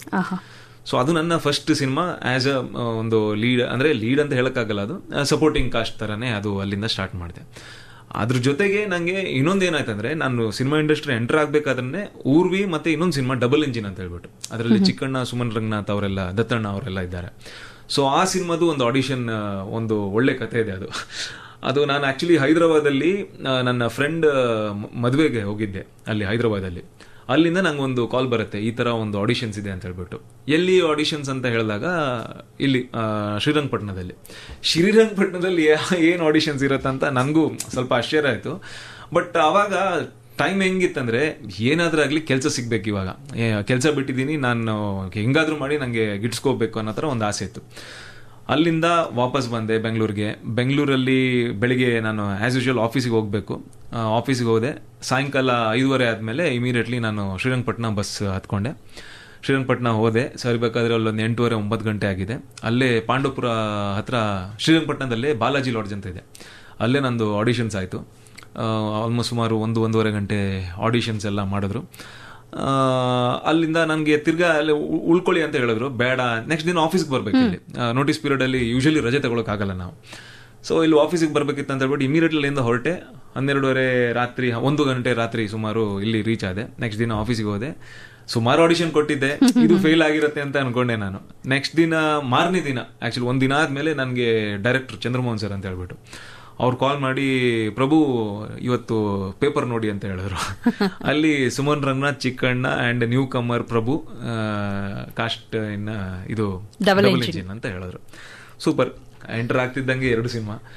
ಸೊ ಆ ಸ್ಕೆಡ್ಯೂಲು ಹೆಂಗಾಯ್ತಂದ್ರೆ, ಒಂದು ಸ್ಕೆಡ್ಯೂಲ್ ಊರಿಗೆ ಮಾಡಿದೆ, ಇಮಿಡಿಯೇಟ್ಲಿ ಒಂದು ಸ್ಕೆಡ್ಯೂಲ್ ಡಬಲ್ ಇಂಜಿನ್ ಮಾಡಿದೆ, ಮುಗಿಸಿ 2ನೇ ಸ್ಕೆಡ್ಯೂಲ್ ತಿರ್ಗಾ ಊರಿಗೆ ಮುಗಿಸಿದೆ, ಅದು ಅಲ್ಲಿ ಮುಗೀತು. ಸೊ ಹಿಂಗೆ ಸ್ಟಾರ್ಟಿಂಗ್ ಅಲ್ಲಿ ಒಂದು 2017 ಅಲ್ಲಿ ಊರ್ವಿ ರಿಲೀಸ್ ಆಯ್ತು. ಅಲ್ಲಿಂದ ಟೆಕ್ನಿಕಲಿ ನಾನು ನನ್ನ ಡೆಬ್ಯೂ 2017 ಅಲ್ಲಿ ಆಯ್ತು. ಹೇಗೆ ಅನ್ನಿಸ್ತು ನಿಮ್ಮನ್ನ ನೀವು ದೊಡ್ಡ ಪರದೆಯಲ್ಲಿ ನೋಡಿದಾಗ ಮೊದಲನೇ ಸಲ? ಮೊದಲನೇ ಸಲ ನಾವು ಆಕ್ಚುಲಿ ನೋಡಿದಾಗ ಅದ್ರಲ್ಲಿ ತಪ್ಪಿರುತ್ತೋ ತಪ್ಪಿಲ್ವೋ, ಅದು ಒಂದು ಖುಷಿ ಇರುತ್ತೆ. ಮತ್ತೆ ನಾವು ಮಾಡಿದ್ರೆ ಒಂದು ದೊಡ್ಡ ಸಾಧನೆ ಅಂತ ನಾವು ಅನ್ಕೊಂಡಿರ್ತೀವಿ, ಆಕ್ಚುಲಿ ಅದಿರಲ್ಲ. ಮತ್ತೆ ಅದು ಸಹಜ. ಆ ಟೈಮಲ್ಲಿ ಫಸ್ಟ್ ಟೈಮಲ್ಲಿ ನಾವು ನೋಡಿದಾಗ ಸಿನಿಮಾ ಚೆನ್ನಾಗಿದೆಯೋ ಚೆನ್ನಾಗಿಲ್ವೋ, ನಾನು ಚೆನ್ನಾಗಿ ಮಾಡಿದ್ದೀನೋ ಚೆನ್ನಾಗಿ ಮಾಡಿಲ್ವೋ, ಅದೆಲ್ಲ ಮ್ಯಾಟರ್ ಆಗಲ್ಲ. ಆ್ಯಂಡ್ ನಾನು ಅಷ್ಟೇ ಆ ಇನ್ನೋಸೆನ್ಸಲ್ಲೇ ನಾನು ಅದನ್ನು ಆಕ್ಸೆಪ್ಟ್ ಮಾಡಿಕೊಂಡೆ. ಇವತ್ತು ನೋಡಿದರೆ ನಂಗೆ ಬಹುಶಃ ಇದು ಹಿಂಗಿದೆ, ನಾನು ವಿಮರ್ಶೆ ಮಾಡ್ಬೋದು ಅದರಲ್ಲಿ. ಬಟ್ ಆವಾಗ ಅಷ್ಟು ನಾಲೆಜು ಇರಲಿಲ್ಲ ಅಲ್ವಾ. ಸೊ ನನಗೆ ತುಂಬ ಖುಷಿ ಏನಂದರೆ, ಆ ಟೈಮಲ್ಲಿ ನನಗೆ ಏನೆಲ್ಲ ಅನುಭವ ಆಯ್ತು ನೋಡಿ, ಅದನ್ನ ಅಷ್ಟೇ ಇನ್ನೋಸೆಂಟ್ ಆಗಿ ನಾನು ಅದನ್ನ ಆಕ್ಸೆಪ್ಟ್ ಮಾಡ್ಕೊಂಡೆ. ಪ್ರಾಬಬ್ಲಿ ಚೆನ್ನಾಗಿ ಕಾಣ್ತಾ ಇದೆ ನಾನು ತೆರೆ ಮೇಲೆ ಅಂತ, ಚೆನ್ನಾಗಿ ಕಾಣ್ತಾ ಇದೀನಿ ಅಂತ ಅಲ್ಲ, ಓಕೆ ನಾನು ಮಾಡಿದೀನಲ್ವಾ ಆ ಡೌಟ್ ಇತ್ತು, ಭಯ ಇತ್ತು, ಬಟ್ ಸ್ಟಿಲ್ ಓಕೆ ಪರವಾಗಿಲ್ಲ, ನಾನು ಬಂದಲ್ಲ ಏನೋ ಆಸೆ ಇತ್ತು, ನಾನು ಬಂದಲ್ಲ ಅಂತ ಹೇಳ್ಬಿಟ್ಟು. ಮನೇಲಿ ಹೇಗಿತ್ತು? ಮನೆಯಲ್ಲಿ ನೋಡಿ, ನಾನು ಕೆಲಸ ಬಿಟ್ಟಾಗ ಲಿಟ್ರಲಿ 6 ತಿಂಗಳು ನಾನು ಮನೇಲಿ ಹೇಳಲೇ ಇಲ್ಲ ತಂದೆ ತಾಯಿ ಹತ್ರ. ನನಗೆ ಸಪೋರ್ಟ್ ಅಂತ ಮಾಡಿ ನನ್ನ ಹೆಂಡತಿ ಆಕ್ಚುಲಿ. ಸೊ ನಾನು ಕೆಲಸ ಬಿಡಬೇಕಾದ್ರೂ, because even she was working at ITC, ನಾನು ಕೆಲಸ ಬಿಡಬೇಕಾದ್ರೂ, ನಾನು ಈ ಇಂಡಸ್ಟ್ರಿ ಜಾಯ್ನ್ ಮಾಡಬೇಕಾದ್ರೂ ಎಲ್ಲ ರೀತಿಯಲ್ಲೂ ಸಪೋರ್ಟ್ ಮಾಡಿದವ್ರೆ.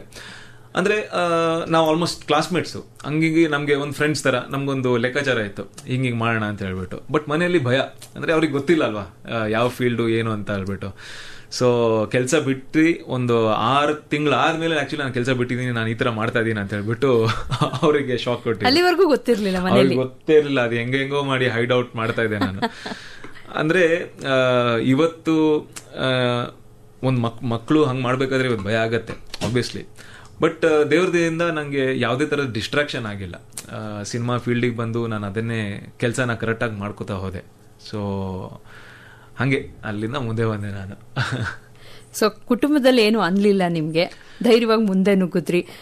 ದೊಡ್ಡ ಪರದೆ ಮೇಲೂ ತುಂಬಾ ಚೆನ್ನಾಗಿ ಕಾಣ್ತು ನಿಮ್ಗೆ. ಅದಾದ್ಮೇಲೆ ಏನಾಯ್ತು? ಅಲ್ಲಿಂದ ಒಂದು ಏನಾಗುತ್ತಂದ್ರೆ beggars can not be choosers ಅಂತ ಹೇಳ್ತಾರೆ. ಸೊ ಅವಕಾಶಗಳು ಬರ್ತಾ ಇತ್ತು. ಯಾಕಂದ್ರೆ ನಾನು ಊರ್ವಿ ಓವರ್ನೈಟ್ ಸಕ್ಸಸ್ ಆಗಿಲ್ಲ ನನಗೆ, ಇಲ್ಲ ಡಬಲ್ ಇಂಜಿನ್ ಓವರ್ನೈಟ್ ಸಕ್ಸಸ್ ಆಗಿಲ್ಲ. ಕ್ರಿಟಿಕಲಿ ಒಳ್ಳೆ ಹೆಸರು ತಂದ್ಕೊಡ್ತು ಊರ್ವಿ ಎಲ್ಲ. ಬಟ್ ಕಮರ್ಷಿಯಲ್ ಸಕ್ಸಸ್ ಸಿಗದೇ ಇರೋ ಕಾರಣ ನನಗೆ ಸಕ್ಸಸ್ ಇಂದ ಒಂದಿಷ್ಟು ಸಿನಿಮಾ ಬಂದಿಲ್ಲ. ಆವಾಗ ಊರ್ವಿಯಲ್ಲಿ ಒಂದಿಷ್ಟು ಅಸೋಸಿಯೇಟ್ ಡೈರೆಕ್ಟರ್ ಇರ್ತಿದ್ರು, ಡಬಲ್ ಇಂಜಿನ್ ಅಲ್ಲಿ ಒಂದಿಷ್ಟು ಕೋ ಡೈರೆಕ್ಟರ್ಸ್ ಇರ್ತಾ ಇದ್ರು. ಅವ್ರದ್ದು ಹೊಸ ಸಿನಿಮಾ ಸ್ಟಾರ್ಟ್ ಆಗ್ತಾ ಇತ್ತು, ಅಲ್ಲಿಂದ ನಂಗೆ ಇನ್ನೊಂದು ಸಿನಿಮಾಗಳು ಸಿಗ್ತಾ ಹೋಯ್ತು. ಸೊ ಹಂಗೆ ಆ ಊರ್ವಿ ಆದ್ಮೇಲೆ 1.5-2 ವರ್ಷ ಟೈಮ್ ಒಳಗೆ ಈ ಡಿಮಾನಿಟೈಸೇಷನ್ ಗಿಂತ ಮುಂಚೆ ಸಿನಿಮಾಗಳು ಸಿಕ್ಕಾಪಡೆ ಮಾಡ್ತಾ ಇದ್ರು. ಸೊ ಆ ಸಮಯದಲ್ಲಿ ನಂಗೆ ಗೊತ್ತಿರೋಂಗೆ ಒಂದು 16-17 ಸಿನಿಮಾನ ನಾನು ಮಾಡಿದ್ದೀನಿ. ಸೊ ನಾನು ಎಷ್ಟು ಕೆಲಸ ಮಾಡಿದ್ದೀನಿ ಅಂದ್ರೆ, ಕೆಲವೊಂದು ಟೈಮಲ್ಲಿ ನಾನು ಬೆಳಿಗ್ಗೆ ಒಂದು ಸಿನಿಮಾ ಶೂಟ್ ಮಾಡ್ತಾ ಇದ್ದೆ, ರಾತ್ರಿ ಇನ್ನೊಂದು ಸಿನಿಮಾ ಶೂಟ್ ಮಾಡ್ತಾ ಇದ್ದೆ. ಈ ತರ ನಾನು ಬಿಸಿ ಇದ್ದೆ ವಿತೌಟ್ ಎನಿ ಸಕ್ಸಸ್, ಆಯ್ತಾ. ಬಟ್ ಹೋಗ್ತಾ ಹೋಗ್ತಾ ನಂಗೆ ಏನ್ ರಿಯಲೈಸ್ ಆಗಕ್ಕೆ ಹೋಯ್ತಂದ್ರೆ, ನಾನು ಏನ್ ಮಾಡ್ತಾ ಇದ್ದೀನಿ, ಕೆಲಸ ಬಿಟ್ಟಿದ್ದೀನಿ, ನಾನು ಜವಾಬ್ದಾರಿಯುತವಾಗಿ ನಾನು ಸಿನಿಮಾಗಳನ್ನು ಮಾಡ್ತಾ ಇದ್ದೀನಿ, ಬಟ್ ಯಾವ ತರ ಸಿನಿಮಾ ಮಾಡ್ತಾ ಇದ್ದೀನಿ, ನನ್ನ ಕರಿಯರ್ ಎಲ್ಲೂ ಹೋಗ್ತಾ ಇದೆ, ಈ ತರದ ಪ್ರಶ್ನೆಗಳೆಲ್ಲ ಹುಟ್ಟಕ್ಕೆ ಸ್ಟಾರ್ಟ್ ಆಯ್ತು. ಆ ಟೈಮಲ್ಲಿ ಓಕೆ ಚೂಸಿ ಆಗಿರೋಣ, ಆಯ್ಕೆ ಚೆನ್ನಾಗಿ ಮಾಡ್ಬೇಕು ಸಿನಿಮಾಗಳದು ಅಂತ ಹೇಳ್ತೀವಿ. ಆಯ್ಕೆ ಮಾಡಕ್ಕೆ ನಿಮ್ಗೆ ಇಲ್ಲಿ ಚಾಯ್ಸೇ ಇರಲ್ಲ ಕೆಲವೊಂದ್ಸತಿ. ಸೊ ಆ ಪ್ರಿವಿಲೇಜ್ ಇರಲ್ಲ ಬೇಸಿಕಲಿ. ಅಂದ್ರೆ ಬಂದಿದ್ದನ್ನ ಅಕ್ಸೆಪ್ಟ್ ಮಾಡ್ಬೇಕು. ಬಂದಿದ್ದನ್ನ ಎಲ್ಲ ತಗೊಂಡೆ ನಾನು ಒಂದ್ ಟೈಮ್ ಅಲ್ಲಿ. ಬಟ್ ನನ್ನ ಕರಿಯರ್ ಎಲ್ಲೂ ಹೋಗ್ತಾ ಇರಲಿಲ್ಲ. ಸಿನಿಮಾಗಳು ಮಾಡ್ತಾ ಇದ್ದೀನಿ, ಒಂದ್ ಸಣ್ಣ ದುಡ್ಡುಗಳೆಲ್ಲ ಬರ್ತಾ ಇದೆ, ಜೀವನ ನಡೀತಾ ಇದೆ. ಬಟ್ ಒಂದು ವಿಷನ್ ಅಂತ ಏನ್ ಹೇಳ್ತೀವಿ, ಒಂದು ಒಳ್ಳೊಳ್ಳೆ ಸಿನಿಮಾ ಮಾಡಬೇಕು, ಒಂದು ಒಳ್ಳೆ ತರದ ನಟನೆ ಮಾಡುವಂತ ಒಂದು ಸಿನಿಮಾ ಮಾಡಬೇಕು, ಈ ತರದೆಲ್ಲ ಆಗ್ತಿರ್ಲಿಲ್ಲ. ಆವಾಗ ಈ ಚೂಸಿ ಆಗಿರ್ಬೇಕು ಅಂತ ಏನಿತ್ತು, ಚೂಸಿ ಆದೆ ನಾನು. ಬಟ್ ಚಾಯ್ಸಸ್ ಇರಲಿಲ್ಲ. ಒಂದು ಕತೆ ಬಂತು, ರಾಂಚಿ ಅಂತ ಹೇಳ್ಬಿಟ್ಟು. ಅದು ಆಕ್ಚುಲಿ ನೈಜ ಘಟನೆ ಆಧಾರಿತವಾಗಿರುವಂತ ಒಂದು ಕತೆ. ಬೆಂಗಳೂರಲ್ಲಿ ಒಂದು ಡೈರೆಕ್ಟರ್ ಲೈಫಲ್ಲೇ ಆಗಿರುವಂತ ಕತೆ. ಅದನ್ನ ನಾನು ತಗೊಂಡೆ.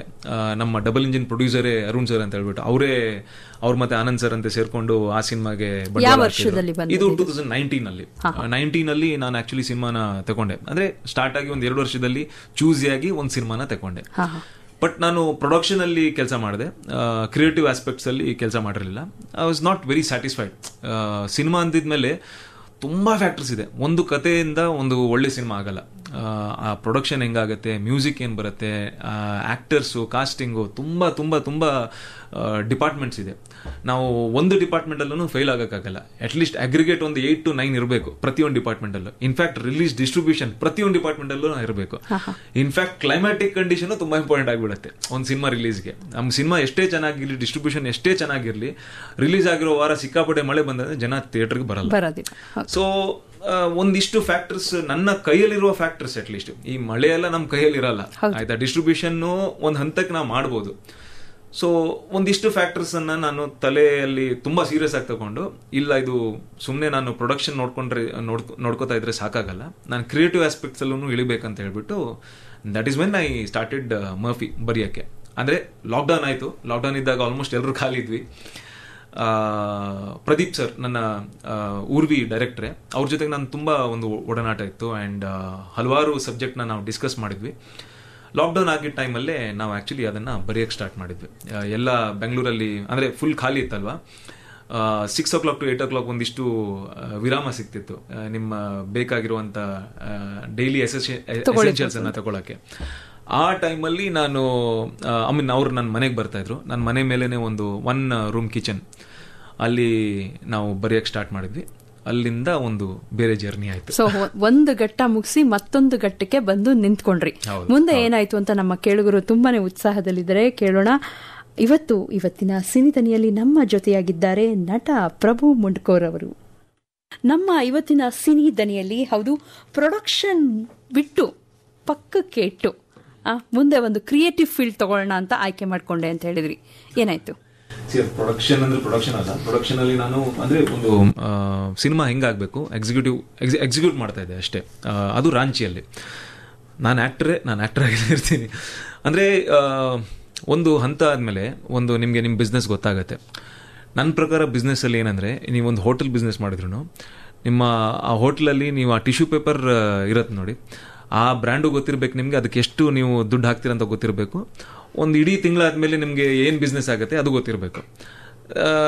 ನನ್ನ ಅಂಡರ್ಸ್ಟ್ಯಾಂಡಿಂಗ್ ಅಲ್ಲಿ ಸಿನಿಮಾ ಅಂದ್ರೆ ನಂಗೆ ಎಲ್ಲಾನು ಗೊತ್ತಿರ್ಬೇಕಂತ ಒಂದು ಪಾಯಿಂಟ್ ಅಲ್ಲಿ ನಾನು ರೀಚ್ ಆಗ್ಬಿಟ್ಟೆ. ಅಂದ್ರೆ ನೀವು ಶೂಟಿಂಗ್ ಮಾಡ್ಬೇಕಾದ್ರೆ ಎಲ್ಲವನ್ನ ಅಬ್ಸರ್ವ್ ಮಾಡ್ತಾ ಇದ್ರಾ?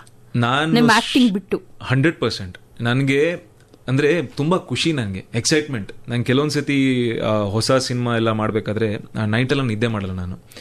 ಯಾಕಂದ್ರೆ ನಂಗೇನೋ ಒಂದು ಹೊಸ ಒಂದು ಮಗು ಇವಾಗ ಕೆಲವೊಂದ್ಸತಿ ಅಂದ್ರೆ ಶಾಲೆಗೆ ಫಾರ್ ಎಕ್ಸಾಂಪಲ್ ಏನಾದ್ರೂ ಒಂದು ಒಳ್ಳೆ ಫಂಕ್ಷನ್ ಇರಬೇಕಾದ್ರೆ ನಿದ್ದೆ ಮಾಡಲ್ಲ, ಅಂದ್ರೆ ಸ್ಕೂಲ್ ಡೇಸ್ ಟೈಮಲ್ಲೆಲ್ಲ. ಸೊ ಈ ತರ ಒಂದು ಎಕ್ಸೈಟ್ಮೆಂಟ್ ಇರುತ್ತೆ ನನ್ನಲ್ಲಿ. ಇವತ್ತಿಗೂ ಆ ಎಕ್ಸೈಟ್ಮೆಂಟ್ ಇದೆ. ನಂಗೆ ತುಂಬಾ ಖುಷಿ ಆಗತ್ತೆ ಆ ಸ್ಪೇಸು. ಸೊ ನಾನು ಯೂಶಲಿ ನನ್ನ ಸಿನಿಮಾಗಳಲ್ಲೂ ನಾನು ಕ್ಯಾರವನ್ ಆಗಲಿ ಈ ಥರದಲ್ಲೆಲ್ಲ ನಾನು ಹೋಗೋದೇ ಇಲ್ಲ. ನಾನು ಅಲ್ಲಿ ಸೆಟ್ಟಲ್ಲಿ ಇರ್ತೀನಿ. ನಂಗೆ ಖುಷಿ ಆಗುತ್ತೆ ಏನು ಕ್ಯಾಮರಾ ಯೂಸ್ ಮಾಡಿದ್ದಾರೆ, ಯಾವ ಲೆನ್ಸ್ ಯೂಸ್ ಮಾಡಿದ್ದಾರೆ, ಈ ಲೈಟಿಂಗ್ ಏನು, ಈ ಥರದ ಒಂದು ಅಂಡರ್ಸ್ಟ್ಯಾಂಡಿಂಗ್ ನಂಗೆ ತುಂಬ ಖುಷಿ ಆಗುತ್ತೆ. ಅಂದ್ರೆ ನೀವು ಅಡ್ವೈಸ್ ಏನಾದ್ರು ಮಾಡ್ತಿದ್ರಾ? ಅಡ್ವೈಸ್ ಮಾಡೋಕ್ಕೆ ಗೊತ್ತಿಲ್ಲದೆ ಮಾಡಿದ್ದು ಇದೆ. ನಾನು ಗೊತ್ತಿಲ್ಲದೆ ಮಾಡಿದ್ದು ಇದೆ. ಅದು ತಪ್ಪಾಗತ್ತೆ. ಆಕ್ಚುಲಿ ಒಂದು ವೃತ್ತಿಯಲ್ಲಿ ಏನಾಗುತ್ತೆ ಅಂದ್ರೆ ಒಂದು ನಾಲೆಜ್ ಇರೋರು ಒಂದಿಷ್ಟು ಜನರು ಇರ್ತಾರೆ. ಸೊ ಆ ಟೈಮಲ್ಲಿ ಇನಿಷಿಯಲ್ ಡೇಸ್ ಅಲ್ಲಿ ನಾನು ಗೊತ್ತಿಲ್ಲದೇನೋ ಏನೋ ಮಾತಾಡಿದ್ದೀನಿ, ಬಟ್ ಸರಿ ಇರ್ಬೋದು ತಪ್ಪಿರ್ಬೋದು ಅದು, ಬಟ್ ಅದು ಅವ್ರ ಮೇಲೂ ಡಿಪೆಂಡ್ ಆಗುತ್ತೆ. ಬಟ್ ನಾನು ಯೂಶಲಿ ಒಂದು ವಿಚಾರ ನನ್ನಲ್ಲಿ ಒಳ್ಳೆ ಏನಂದ್ರೆ, ನಾನು ಫೋರ್ಸ್ಫುಲ್ ಆಗಿ ಅವ್ರ ತಲೆ ಮೇಲೆ ಕೂತ ಏನೋ ಅಡ್ವೈಸ್ ಮಾಡ್ತಿರಲಿಲ್ಲ. ನಾನು ರಿಕ್ವೆಸ್ಟ್ ಮಾಡಲ್ ಹೋಗ್ತಾ ಇದ್ದೆ ನಾನು. ಆವಾಗ ನನಗೆ ಆಪೋಸಿಟ್ ಸೈಡ್ ಇಂದ ಇಲ್ಲ ಇದು ಸರಿ ಇದು ತಪ್ಪು ಅಂತ ನಂಗೆ ಗೊತ್ತಾಗ್ತಿತ್ತು. ಅಲ್ಲಿ ನಾನು ಕಲಿತಾ ಇದ್ದೆ. ಸೊ ಈ ತರ ಮಾಡ್ಕೊಂಡು ಬಂದೆ ನಾನು. ಸೊ ನೀವು ಅಡ್ವೈಸ್ ಜೊತೆಗೆ ಕಲ್ತಿದ್ದೀರಾ ಕೂಡ? 100%. ನಾನು ಇವತ್ತಿಗೂ ಕೂಡ ಅಡ್ವೈಸ್ ಮಾಡ್ಬೇಕಾದ್ರೆ ನಾನು ತಲೆ ಮೇಲೆ ಕೂತು ಯೂಶಲಿ ಮಾಡಕ್ ಹೋಗಲ್ಲ ನಾನು. ಅನ್ಲೆಸ್ ಅಂಡ್ ಅರ್ಥನೇ ಆಗ್ತಾ ಇಲ್ಲ ಒಬ್ಬ ವ್ಯಕ್ತಿಗೆ ಅಂದ್ಮೇಲೆ ನಾನು ಇಲ್ಲ ಇದು ಹಿಂಗೆ ಅಂತ ಹೇಳ್ಬೋದು ವಿನಃ ನಾನು ಯೂಶಲಿ ರಿಕ್ವೆಸ್ಟ್ ಮಾಡಲ್ಲೇ ಇರ್ತೀನಿ. ಯಾಕಂದ್ರೆ ಸಿನಿಮಾ ಅನ್ನೋದು ಒಂದು ಕೊಲಾಬರೇಟಿವ್ ಫಾರ್ಮ್ ಆಫ್ ಆರ್ಟ್. ಇದ್ರಲ್ಲಿ ನಾನೇ ಸರಿ ಅವರೇ ಸರಿ ಇವರೇ ಸರಿ ಅಂತ ಆಗಲ್ಲ. ಅದು ಎಲ್ಲ ಸೇರ್ಕೊಂಡು ಒಂದು ಮದುವೆ ತರ. ಮದುವೆಯಲ್ಲಿ ಪ್ರತಿ ಪುರೋಹಿತರು ಇಂಪಾರ್ಟೆಂಟು, ಗಂಡನ ಕಡೆಯವರು ಇಂಪಾರ್ಟೆಂಟ್, ಹೆಣ್ಣಿನ ಕಡೆ ಅಡಿಗೆ ಭಟ್ರು ಇಂಪಾರ್ಟೆಂಟ್, ಹಂಗ ಅಂತ ಜನರು ಬರ್ತಾರೆ ನೋಡಿ, ಅವರು ಇಂಪಾರ್ಟೆಂಟ್, ಅವ್ರ ಆಶೀರ್ವಾದನ ಬೇಕು. ಸೊ ಹಿಂಗೆ ಪ್ರತಿ ಒಂದು ವಿಚಾರ ಇಂಪಾರ್ಟೆಂಟ್ ಅಂತ ಇದ್ದಾಗ ಎಲ್ಲ ಸೇರ್ಕೊಂಡು ಮಾಡುವಂಥದ್ದು ಒಂದು ಸಿನಿಮಾ. ಸೊ ಹಿಂಗೆ ನಾನು ಮರ್ಫಿ ಅಂತ ಬಂದಾಗ ಒಂದು ಪ್ರೊಡಕ್ಷನ್ ಮಾತ್ರ ಅಲ್ಲ, ಕ್ರಿಯೇಟಿವ್ ಆಸ್ಪೆಕ್ಟ್ಸ್ ಅಲ್ಲೂ ನಾನು ಕೆಲಸ ಮಾಡ್ಬೇಕಂತ ಡಿಸೈಡ್ ಮಾಡಿದೆ. ಬಟ್ ನಂಗೆ ಗೊತ್ತಿರಲಿಲ್ಲ, ನಾನು ಅದನ್ನು ಶುರು ಮಾಡಿದ್ದೀನಿ. ಈ ಕ್ರಿಯೇಟಿವ್ ಆಸ್ಪೆಕ್ಟ್ಸ್ ಅನ್ನೋದು ಏನಿದೆ ಅದ್ರದ್ದು ಆಳ ಎಷ್ಟಿದೆ ಅಂತ ನಂಗೆ ಗೊತ್ತಿರಲಿಲ್ಲ. ಅದು ಹೋಗ್ತಾ ಹೋಗ್ತಾ ನನಗೆ ತಿಳುವಳಿಕೆ ಬರೋದಕ್ಕೆ ಸ್ಟಾರ್ಟ್ ಆಯಿತು. ಒಂದು ಬರವಣಿಗೆ, ಅದಾದ್ಮೇಲೆ ಎಕ್ಸಿಕ್ಯೂಷನ್. ಸೊ ಬರಿತಾ ಇದ್ರಿ ನೀವು ಬೇಸಿಕಲಿ? ಬರೆಯಕ್ಕೆ ಸ್ಟಾರ್ಟ್ ಮಾಡಿದೆ ನಾನು ಪ್ರದೀಪ್ ಅವ್ರ ಜೊತೆಗೆ. ನಾನು ಮರ್ಫಿ ಬರಿಬೇಕು ಅಂತ ಯಾಕೆ ಅನ್ನಿಸ್ತು ನಿಮಗೆ? ಓಕೆ, ನಾನು ಆಯ್ಕೆ ಮಾಡಿದೆ ಒಂದು ಸಬ್ಜೆಕ್ಟ್ನ, ರಾಂಚಿ ಅಂತ ಹೇಳ್ಬಿಟ್ಟು ಆಯ್ಕೆ ಮಾಡಿ ಅದಕ್ಕೆ ಬರೀ ಪ್ರೊಡಕ್ಷನ್ ಅಲ್ಲಿ ಹೆಲ್ಪ್ ಮಾಡಿ ಸಿನಿಮಾ ಹೆಂಗ್ ಬಂತು ನಂಗೆ ಗೊತ್ತಿತ್ತು. ಆವಾಗ ನಂಗೆ ಅರ್ಥ ಆಗಿದೆ ಅಂದ್ರೆ ಒಂದು ಒಳ್ಳೆ ಕಥೆಯಿಂದ ಒಳ್ಳೆ ಸಿನಿಮಾ ಆಗಲ್ಲ. ಅಂದ್ರೆ ಅದು ಕೆಟ್ಟ ಸಿನಿಮಾ ಅಂತ ಅಲ್ಲ, ಆ ಕತೆಗೆ ರೀಸೆಂಟ್ಲಿ ನಮಗೆ ಸ್ಟೇಟ್ ಅವಾರ್ಡ್ ಕೂಡ ಸಿಕ್ತು. ಬಟ್ ಒಂದು ಸಿನಿಮಾ ಅಂತ ಬಂದಾಗ ಆ ಪ್ರೊಜೆಕ್ಷನ್ಸ್ ಅಂತ ಏನಿದೆ, ಆ ಎಕ್ಸಿಕ್ಯೂಷನ್ಸ್ ಅಂತ ಏನಿದೆ, ಅದೊಂದು ಬೇರೆ ಬಾಲ್ ಗೇಮ್. ಅದೊಂದು ಬೇರೆ ಡಿಪಾರ್ಟ್ಮೆಂಟ್ ಅದು. ಸೊ ಆ ಡಿಪಾರ್ಟ್ಮೆಂಟ್ ಬಗ್ಗೆ ನಂಗೆ ಗೊತ್ತಾಗಬೇಕು, ಆದಷ್ಟು ಪರ್ಫೆಕ್ಷನ್ ಮಾಡಕ್ ಹೋಗೋಣ ಅನ್ನೋ ತರ ಒಂದು ವಿಚಾರ ಆಯ್ತು ನನಗೆ. ಆವಾಗ ನಾನು ಆಕ್ಚುಲಿ ಬರೆಯೋಕ್ಕೆ ಸ್ಟಾರ್ಟ್ ಮಾಡಿದೆ ಪ್ರದೀಪ್ ಅವ್ರ ಜೊತೆಗೆ. ಅಲ್ಲಿಂದ ಪ್ರೊಡ್ಯೂಸರ್ನ ಹುಡುಕಿ, ಅಲ್ಲಿಂದ ಸಿನಿಮಾ ಶೂಟಿಂಗ್ ಅನ್ನ ಎಕ್ಸಿಕ್ಯೂಟ್ ಮಾಡಿ, ಇನ್ಫ್ಯಾಕ್ಟ್ ರಿಲೀಸ್ ಅಪ್ಲೋಡ್ ಅಂತ ಮಾಡ್ತೀವಿ ನಾವು. ರಿಲೀಸ್ ಆಗೋಕ್ಕಿಂತ ಮುಂಚೆ ಈ ಕ್ಯೂಬಲ್ಲೆಲ್ಲ ಅಪ್ಲೋಡ್ ಮಾಡ್ತೀವಿ. ಅಲ್ಲಿಂದನೇ ಅದು PVR, ಐನಾಕ್ಸ್ ಈ ಥರ ಎಕ್ಸಿಬಿಟರ್ಸ್ಗೆ ಹೋಗುತ್ತೆ. ಸೊ ಅಲ್ಲಿ ಹೋಗೋ ತನಕ ಆ ಸಿನಿಮಾದಲ್ಲಿ ಕೆಲಸ ಮಾಡಿದ್ದೀನಿ. ಸೊ ಮರ್ಫಿಲಿ ನೀವು ಕಥೆನ ಪ್ರದೀಪ್ ಅವ್ರ ಜೊತೆಗೆ ಬರೆದೆ. ಅದರಲ್ಲಿ ಅಸೋಸಿಯೇಟ್ ಡೈರೆಕ್ಟರ್ ಆಗಿ ಕೂಡ ಕೆಲಸ ಮಾಡಿದೆ, ಎಕ್ಸಿಕ್ಯೂಟಿವ್ ಪ್ರೊಡ್ಯೂಸರ್ ಆಗಿ ಕೂಡ ಕೆಲಸ ಮಾಡಿದೆ. ಒಂದು ಹಾಡನ್ನ ಬರ್ದಿದ್ದೀನಿ ನಾನು, ಅದರಲ್ಲಿ ಡೈಲಾಗ್ಸ್ ನ ಬರ್ದಿದ್ದೀನಿ ಪ್ರದೀಪ್ ಅವ್ರ ಜೊತೆಗೆ. ಮರ್ಫಿ ಯಾವ್ದ್ರ ಬಗ್ಗೆ? ಮರ್ಫಿ ರೇಡಿಯೋ ಬಗ್ಗೆ. It's time travel love story. Radio ಈಗ ಬೇಸಿಕಲಿ ಮರ್ಫಿಯಲ್ಲಿ ಏನಾಗುತ್ತೆ ಅಂದ್ರೆ, ಒಂದು 1996 ಅಲ್ಲಿರುವಂತ ಒಂದು ವ್ಯಕ್ತಿ 2024 ಇರುವಂತ ಇನ್ನೊಂದು ವ್ಯಕ್ತಿಗೆ ಕನೆಕ್ಟ್ ಆಗ್ತಾರೆ. ಸೊ ಕನೆಕ್ಟ್ ಆಗ್ಬೇಕಾದ್ರೆ ಒಂದು ಮೀಡಿಯಂ ಇರುತ್ತೆ. ಸೊ ಆ ಮೀಡಿಯಂ ರೇಡಿಯೋ ಅಂತ ನಾವು ಯೂಸ್ ಮಾಡಿದೀವಿ. ಸೊ ಮರ್ಫಿ ಹಳೆಯ ರೇಡಿಯೋ ಬ್ರ್ಯಾಂಡ್ ಕೇಳಿರ್ತೀರಾ ನೀವು, ಬಟ್ ಅದಕ್ಕೂ ಇದಕ್ಕೂ ಸಂಬಂಧ ಅಂತ ಅಲ್ಲ. ಬಟ್ ನನ್ನ ಹೆಸರು ಸಿನಿಮಾದಲ್ಲಿ ಡೇವಿಡ್ ಮರ್ಫಿ ಅಂತ ಹೇಳ್ಬಿಟ್ಟು, ಸೊ ನನ್ನ ಸರ್ನೇಮ್ ಆಗಿರತ್ತೆ ಮರ್ಫಿ ಅಂತ ಹೇಳ್ಬಿಟ್ಟು. ನಾನೊಂದು ರೋಮನ್ ಕ್ಯಾಥಲಿಕ್ ಹುಡುಗ ಆಗಿರ್ತೀನಿ ಅದರಲ್ಲಿ. ಸೊ ಈ ತರ ಮರ್ಫಿ ಒಂದು story. It's a love story. It's a time travel love story. So ಅದು ಇವಾಗ ಪ್ರೈಮ್ OTT ಚಾನೆಲ್ ಅಲ್ಲಿ. ಇದು ಯಾವಾಗ ರಿಲೀಸ್ ಆಗಿತ್ತು? 2024 ಅಲ್ಲಿ ರಿಲೀಸ್ ಆಯಿತು, ಅಕ್ಟೋಬರ್ ಅಲ್ಲಿ. ಒಳ್ಳೆ ವಿಮರ್ಶಕರೆಲ್ಲ ಒಳ್ಳೆ ರಿವ್ಯೂಸ್ ಕೊಟ್ಟಿದ್ದಾರೆ. It did well also. ಬರಿತಾ ಇರ್ಬೇಕಾದ್ರೆ ನಿಮ್ಗೆ ಹೇಗಿತ್ತು, ನಿಮ್ಮ ಅನುಭವ ಹೇಗಿತ್ತು, ಇಮ್ಯಾಜಿನೇಷನ್ ಹೇಗಿತ್ತು ನಿಮ್ದು? ಇಮ್ಯಾಜಿನೇಷನ್ ಆಕ್ಚುಲಿ ಓಪನ್ ಅಪ್ ಆಗ್ತಾ ಹೋಗುತ್ತೆ. ಒಬ್ಬ ವ್ಯಕ್ತಿಯ ವ್ಯಕ್ತಿತ್ವ ಹೆಂಗಿರುತ್ತೆ ಅದು ನಿಮ್ಮ ಬರವಣಿಗೆಯಲ್ಲಿ ಬರುತ್ತೆ. ಅದು ನಾನು ಆಮೇಲೆ ಬ್ಯಾಕ್ ಕ್ಯಾಲ್ಕುಲೇಟ್ ಮಾಡಬೇಕಾದ್ರೆ ಒಂದಿಷ್ಟು ಜರ್ನಲ್ಸ್ ಇಲ್ಲ ಒಂದಿಷ್ಟು ದೊಡ್ಡ ದೊಡ್ಡ ರೈಟರ್ಸ್ ಎಲ್ಲ ಮಾತಾಡೋ. ತಯಾರಿನೂ ನಡೆಸಿದ್ದೀರಾ ನೀವು? ಇಲ್ಲ, ತಯಾರಿ ನಡೆಸಿಲ್ಲ. ನಾನು ಬರಿಬೇಕಂತ ನಾನು ಮೆಂಟಲಿ ಫಿಕ್ಸ್ ಆಗಿದ್ದೆ ಅಷ್ಟೇ. ಬಟ್ ಅದಕ್ಕೆ ಏನ್ ಮಾಡಬೇಕು, ಈ ಸ್ಕ್ರೀನ್ ಪ್ಲೇ ಇದೇ ತರ ಬರೆಯೋದು ಇಲ್ಲ ಈ ಕಥೆನ ಇದೇ ತರ ಬರೆಯೋದು, ಆ ತರದೆಲ್ಲ ನಂಗೆ ಗೊತ್ತಿರಲಿಲ್ಲ. ಬರಿತಾ ಡಿಸ್ಕಸ್ ಮಾಡ್ತಾ ಪ್ರದೀಪ್ ಅವ್ರ ಜೊತೆಗೆ ತುಂಬಾ ಅಂದ್ರೆ ಅದೇ ಒಡನಾಟ ಇದ್ದಿರೋದ್ರಿಂದ ನಾವು ತುಂಬಾ ಡಿಸ್ಕಸ್ ಮಾಡ್ತಾ ಇದ್ವಿ ಓವರ್ ದ ಪೀರಿಯಡ್. ಮರ್ಫಿ ಹೇಗ್ ಕಾಣಿಸ್ತು ನಿಮ್ಗೆ ಚಿತ್ರ ಎಲ್ಲ ಆದ್ಮೇಲೆ? ನಾವು ಹೆಂಗೆ ಯೋಚನೆ ಮಾಡಿ ಬರ್ದಿದ್ವೋ ಅದಕ್ಕಿಂತ ಚೆನ್ನಾಗಿನೇ ಬಂದಿದೆ. ನಮ್ಗಿರುವಂತ ಹರ್ಡಲ್ಸ್ನ ಪಕ್ಕಕ್ಕಿಟ್ಟು ಇನ್ನೂ ಚೆನ್ನಾಗಿ ಬಂದಿದೆ, ಅದಂತೂ ಇದೆ. ಮರ್ಫಿ ಆದ್ಮೇಲೆ ಏನಾಯ್ತು? ಮರ್ಫಿ ಮಾಡಬೇಕಾದ್ರೆ ಕೆಲವು ವಿಷಯಗಳು ನನ್ನ ಲೈಫಲ್ಲಿ ನಡೀತು. ಯಾಕಂದ್ರೆ ಮರ್ಫಿ ಇನಿಷಿಯಲಿ ನಾವು ಪ್ಲಾನ್ ಮಾಡಿದ್ದು ಒಂದು ಸಿನಿಮಾ ಸ್ಟಾರ್ಟ್ ಮಾಡಿ ಒಂದು 6-7 ತಿಂಗಳೊಳಗೆ ಸಿನಿಮಾನ ಮುಗಿಸ್ಬೇಕಂತ ಹೇಳ್ಬಿಟ್ಟು. ಬಟ್ ಅದು ಪ್ರೊಡಕ್ಷನ್ ಪ್ಲಾನ್ ನಮ್ಮ ಕೆಲವೊಂದ್ಸತಿ ಹೇಳ್ತೀವಲ್ಲ, ಅನ್ಕೊಂಡಿರೋದು ಏನೂ ಆಗಲ್ಲ ಸುಲಭವಾಗಿ ಅಂತ ಹೇಳ್ಬಿಟ್ಟು 4 ವರ್ಷ ಆಯ್ತು ನಮಗೆ ಮರ್ಫಿನ ಆ್ಯಕ್ಚುಲಿ ಕತೆ ರೂಪದಲ್ಲಿ ಸ್ಟಾರ್ಟ್ ಮಾಡಿ ರಿಲೀಸ್ ಮಾಡಿ ಬರೋಕ್ಕೆ ನಂಗೆ 4 ವರ್ಷ ಆಯಿತು. ಆ ಗ್ಯಾಪಲ್ಲಿ ಮರ್ಯಾದೆ ಪ್ರಶ್ನೆ ಅಂತ ಇನ್ನೊಂದು ಸಿನಿಮಾ ಮಾಡಿದೆ, ಅದರಲ್ಲಿ ವಿಲನ್ ಆಗಿ ಮಾಡಿದೆ ನಾನು. ಚೂಮಂತರ್ ಅಂತ ಇನ್ನೊಂದು ಸಿನಿಮಾ ಮಾಡಿದೆ ಶರಣ್ ಸರ್ ಜೊತೆಗೆ, ಅದರಲ್ಲಿ ಒಂದು ಒಳ್ಳೆ ಸಪೋರ್ಟಿಂಗ್ ಕ್ಯಾರೆಕ್ಟರ್. ಬೇರೆನೇ ಶೇಡ್, ಅದು ಟೋಟಲಿ ಡಿಫ್ರೆಂಟ್ ಶೇಡ್. ನಾನು ನನ್ಗೆ ತುಂಬಾ ಖುಷಿ ಕೊಡ್ತದು. ಅಂದ್ರೆ ನಾನು ಇಲ್ಲಿ ಬಂದಿದ್ದು ಒಂದು ಆಕ್ಟರ್ ಆಗ್ಬೇಕು. ಖಂಡಿತ ವಿಲನ್ ತರ ಕಾಣಲ್ಲ ನೀವು. ಇಲ್ಲ, ಲೈಕ್ ನಂಗೆ ಎಷ್ಟೋ ಜನ ವಿಲನ್ ಆಗಿ ತುಂಬಾ ಚೆನ್ನಾಗಿ ಕಾಣ್ತೀಯ ಅಂತ ಹೇಳಿದ್ರು. Maybe silent. So workout ಆಯ್ತು. ಅಂದ್ರೆ ಬೇಸಿಕಲಿ ಆಸ್ ಅನ್ ಆಕ್ಟರ್ ನಾನು ಈ ಲಿಮಿಟೇಷನ್ ಅಲ್ಲಿ ಕೆಲಸ ಮಾಡೋದು ನಂಗೆ ಇಷ್ಟ ಇರಲಿಲ್ಲ. ಒಂದು ಸ್ಪೆಕ್ಟ್ರಮ್ ಅಂತ ತಗೊಂಡ್ರೆ ಆಕ್ಟರ್ದು ಈ ಭಾವನೂ ಕೊಡಬೇಕು, ಈ ಭಾವನೂ ಕೊಡಬೇಕು. ಸೊ ಅಣ್ಣವರೇ ನಂಗೆ ಮಾದರಿ ಹಂಗೆ ನೋಡೋಕೆ ಹೋದ್ರೆ. ಅವರು ಎಲ್ಲಾ ತರದ್ದು ಪಾತ್ರನೂ ಮಾಡಿದ್ದಾರೆ. ಸೊ ಎಲ್ಲೋ ಒಂದ್ ಕಡೆ ಈ ತರದ್ ಮಾಡಿದಾಗ ನಮ್ಮ ಕ್ರೆಡಿಬಿಲಿಟಿ ಅಂತ ಏನಿದೆ ಆಸ್ ಎನ್ ಆಕ್ಟರ್ ತುಂಬಾ ಬೆಳೀತಾ ಹೋಗುತ್ತೆ. ಅದೊಂದು ಆಸೆ ಇತ್ತು, ಅದನ್ನು ಈ ಟೈಮಲ್ಲೇ ಮಾಡಿದೆ ನಾನು. ಸೊ ಖುಷಿಯಾಗಿ ಒಪ್ಕೊಂಡ್ರಿ ನೀವು? ವಿಲ್ಲನ್ ಅಂತ ಕ್ಯಾರೆಕ್ಟರ್ ಬಂದಿದ ತಕ್ಷಣ ಒಪ್ಕೊಂಡ್ರಿ ನೀವು? ಖುಷಿಯಾಗಿ ಒಪ್ಕೊಂಡೆ, ಬಟ್ ಭಯ ಇತ್ತು. ಯಾಕಂದ್ರೆ ಅಲ್ಲಿ ಯೂಸ್ ಮಾಡಿರುವಂತ ಮಾತು, ಆ ವರ್ತನೆಗಳಿದೆಯಲ್ವಾ, ನನ್ನ ಸಹಜವಾಗಿ ಅದು ನಂಗೆ ಬರಲ್ಲ. ನಾನು ಯೂಶಲಿ ಹಿಂಗೆ ಇರ್ತೀನಿ ನಾನು ಮತ್ತೆ ನಮ್ಮ ಉಡುಪಿ ಮಂಗಳೂರಲ್ಲೆಲ್ಲ ಯೂಶಲಿ ಕೆಟ್ಟ ಮಾತು ಅನ್ನೋದು ತುಂಬಾ ಕಮ್ಮಿ ಆಕ್ಚುಲಿ ಯೂಸ್ ಮಾಡ್ತಾರೆ. ಬಟ್ ಅದು ಒಂದು ಬೇರೆ ತರದ ಒಂದು ವಿನಮ್ರತೆ ಇರುತ್ತೆ, ಆಯ್ತಾ, ಆಟೋಮ್ಯಾಟಿಕಲಿ. ಆ ವರ್ತನೆ ನನ್ನಲ್ಲಿ ಇಲ್ಲ, ಬಟ್ ಅದನ್ನ ನಾನು ಅಲ್ದೇ ನಾನು ಮಾಡ್ಬೇಕದು. ಸೊ ಅದಕ್ಕೊಂದು ಹೌದು. ಆಕ್ಟಿಂಗ್ ಅಂದ್ರೆ ಬೇಸಿಕಲಿ ಅದೇ. ಸೊ ಒಂದಿಷ್ಟು ಮೆಂಟಲ್ ಪ್ರಿಪರೇಷನ್ ಇತ್ತು. ನಮ್ಮ ಡೈರೆಕ್ಟರ್ ನಾಗರಾಜ್ ಸೋಮಯಾಜಿ ಅವರು ತುಂಬಾ ಒಳ್ಳೆ ಬರಗಾರ ಅವರು ಸಖತ್ತಾಗಿ ನಂಗೆ ಫೀಡಿಂಗ್ ಕೊಡ್ತಾ ಇದ್ರು ಆಕ್ಟಿಂಗ್ ಟೈಮಲ್ಲಿ. ಫೈಟಿಂಗ್ ಸೀನ್ಸ್ ಏನಾದ್ರು ಇತ್ತಾ? ಫೈಟಿಂಗ್ ಅನ್ನೋದು ಈ ಸಿನಿಮಾ ಇದು ಅಗೇನ್ ಇದು ತುಂಬಾ ರಿಯಲಿಸ್ಟಿಕ್ ಆಗಿ, ಒಬ್ನನ್ನು ಹೊಡೆದ್ರೆ 10 ಜನ ಹಾರೋಗ್ತಾರೆ, ಈ ತರ ಫೈಟಿಂಗ್ ಸೀನ್ಸ್ ಎಲ್ಲ ಇರಲಿಲ್ಲ. ತುಂಬಾ ರಿಯಲಿಸ್ಟಿಕ್ ಆಗಿ ಮಾಡಿರುವಂತ ಒಂದು ಸಿನಿಮಾ ಇದು ಮರ್ಯಾದೆ ಪ್ರಶ್ನೆ. ಸೊ ಬೆಂಗಳೂರಲ್ಲಿ ಆಗುವಂತ ಕತೆ, ಒಂದು ಆಕ್ಸಿಡೆಂಟ್ ಆದ್ಮೇಲೆ ಒಬ್ಬ ತುಂಬಾ ದುಡ್ಡಿರೋ ವ್ಯಕ್ತಿ ದುರಹಂಕಾರಿ ಹೆಂಗೆ ಆಡ್ತಾನೆ ಅನ್ನೋ ತರ ಒಂದು ಕ್ಯಾರೆಕ್ಟರ್ ನಂದು. ಸೊ ಆ ದುರಹಂಕಾರನ ಕರೆಕ್ಟ್ ಆಗಿ ಎಕ್ಸಿಬಿಟ್ ಆಗಿದೆ ಸಿನಿಮಾದಲ್ಲಿ. ಸೊ ಆಕ್ಷನ್ ಥ್ರಿಲ್ಲರ್ ಅಂತಲ್ಲ, ಬಟ್ ಸೈಲೆಂಟ್ ಆಗಿ ಇಟ್ಸ್ ಅ ಕ್ರೈಮ್ ಥ್ರಿಲ್ಲರ್ ಅನ್ನೋದಕ್ಕಿಂತ it's a crime drama. Okay, ಈಗ ಮರ್ಯಾದೆ ಪ್ರಶ್ನೆವರೆಗೂ ಬಂದ್ವಿ. ನಂತರ ಚೂಮಂತರ್ ಬಗ್ಗೆ ಇನ್ನೊಂದಿಷ್ಟು ತಿಳ್ಕೊಳ್ಳೋಣ. ಇವತ್ತಿನ ಸಿನಿದನಿಯಲ್ಲಿ ನಮ್ಮ ಜೊತೆಯಾಗಿದ್ದಾರೆ ಪ್ರಭು ಮುನ್ಕರ್ ಅವರು. ಅನೇಕ ಕೇಳುಗರು ಕೂಡ ಸಂದೇಶವನ್ನು ಕಳಿಸ್ತಾ ಇದ್ದಾರೆ. ಮುಂದಿನ ಹಂತದಲ್ಲಿ ಸಂದೇಶವನ್ನು ಓದೋಣ. ಅನೇಕ ಕೇಳುಗರು ಸಂದೇಶ ಕಳಿಸಿದ್ದಾರೆ. ಪ್ರಭುರವರೇ, ನಿಮ್ಮ ಅಭಿನಯ ಚೆನ್ನಾಗಿರುತ್ತೆ, ಆಲ್ ದ ಬೆಸ್ಟ್, ಮುಂದೆ ಇನ್ನಷ್ಟು ಕೆಲಸ ಆಗಲಿ ಅಂತ ಹಾರೈಸ್ತೀನಿ ಅಂತ ನಾಗೇಂದ್ರ ತಾವರೆಕೆರೆಯಿಂದ ಸಂದೇಶ ಕಳಿಸಿದ್ದಾರೆ. ಹಾಗೆ ಶಾಂತಾಚಾರ ಬಡಿಗಾರ್ ಅವರು ಕೊಕ್ಕನೂರಿನಿಂದ, ಚಿತ್ರಕಥೆ ಬರಹಗಾರ ಪ್ರಭು ಮುನ್ಕೋರ್ ಅವರು ಉರ್ವಿ ಚಿತ್ರದಿಂದ ಹಿಡಿದು ಮರ್ಫಿಯವರೆಗೂ ಚೂಮಂತರ್, ಮರ್ಯಾದೆ ಪ್ರಶ್ನೆ, ಹೀಗೆ ಹಲವು ಚಿತ್ರಗಳಲ್ಲಿ ನಟನೆಯನ್ನು ಮಾಡಿದ್ದಾರೆ.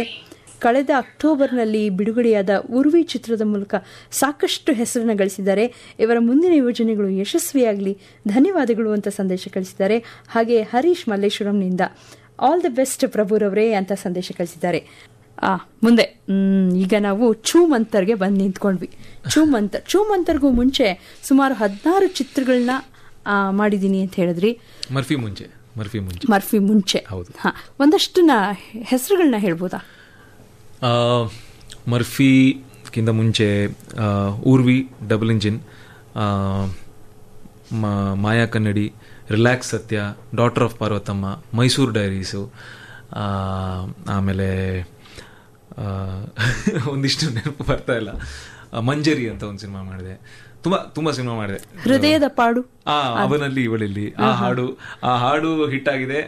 ಸಿನಿಮಾ ಯಾರು ಏನು ಎತ್ತ ಏನು ಗೊತ್ತಿಲ್ಲ ಅದ್ರದ್ದು. ನೀವೇ ಬರ್ದಂತ ಹಾಡು?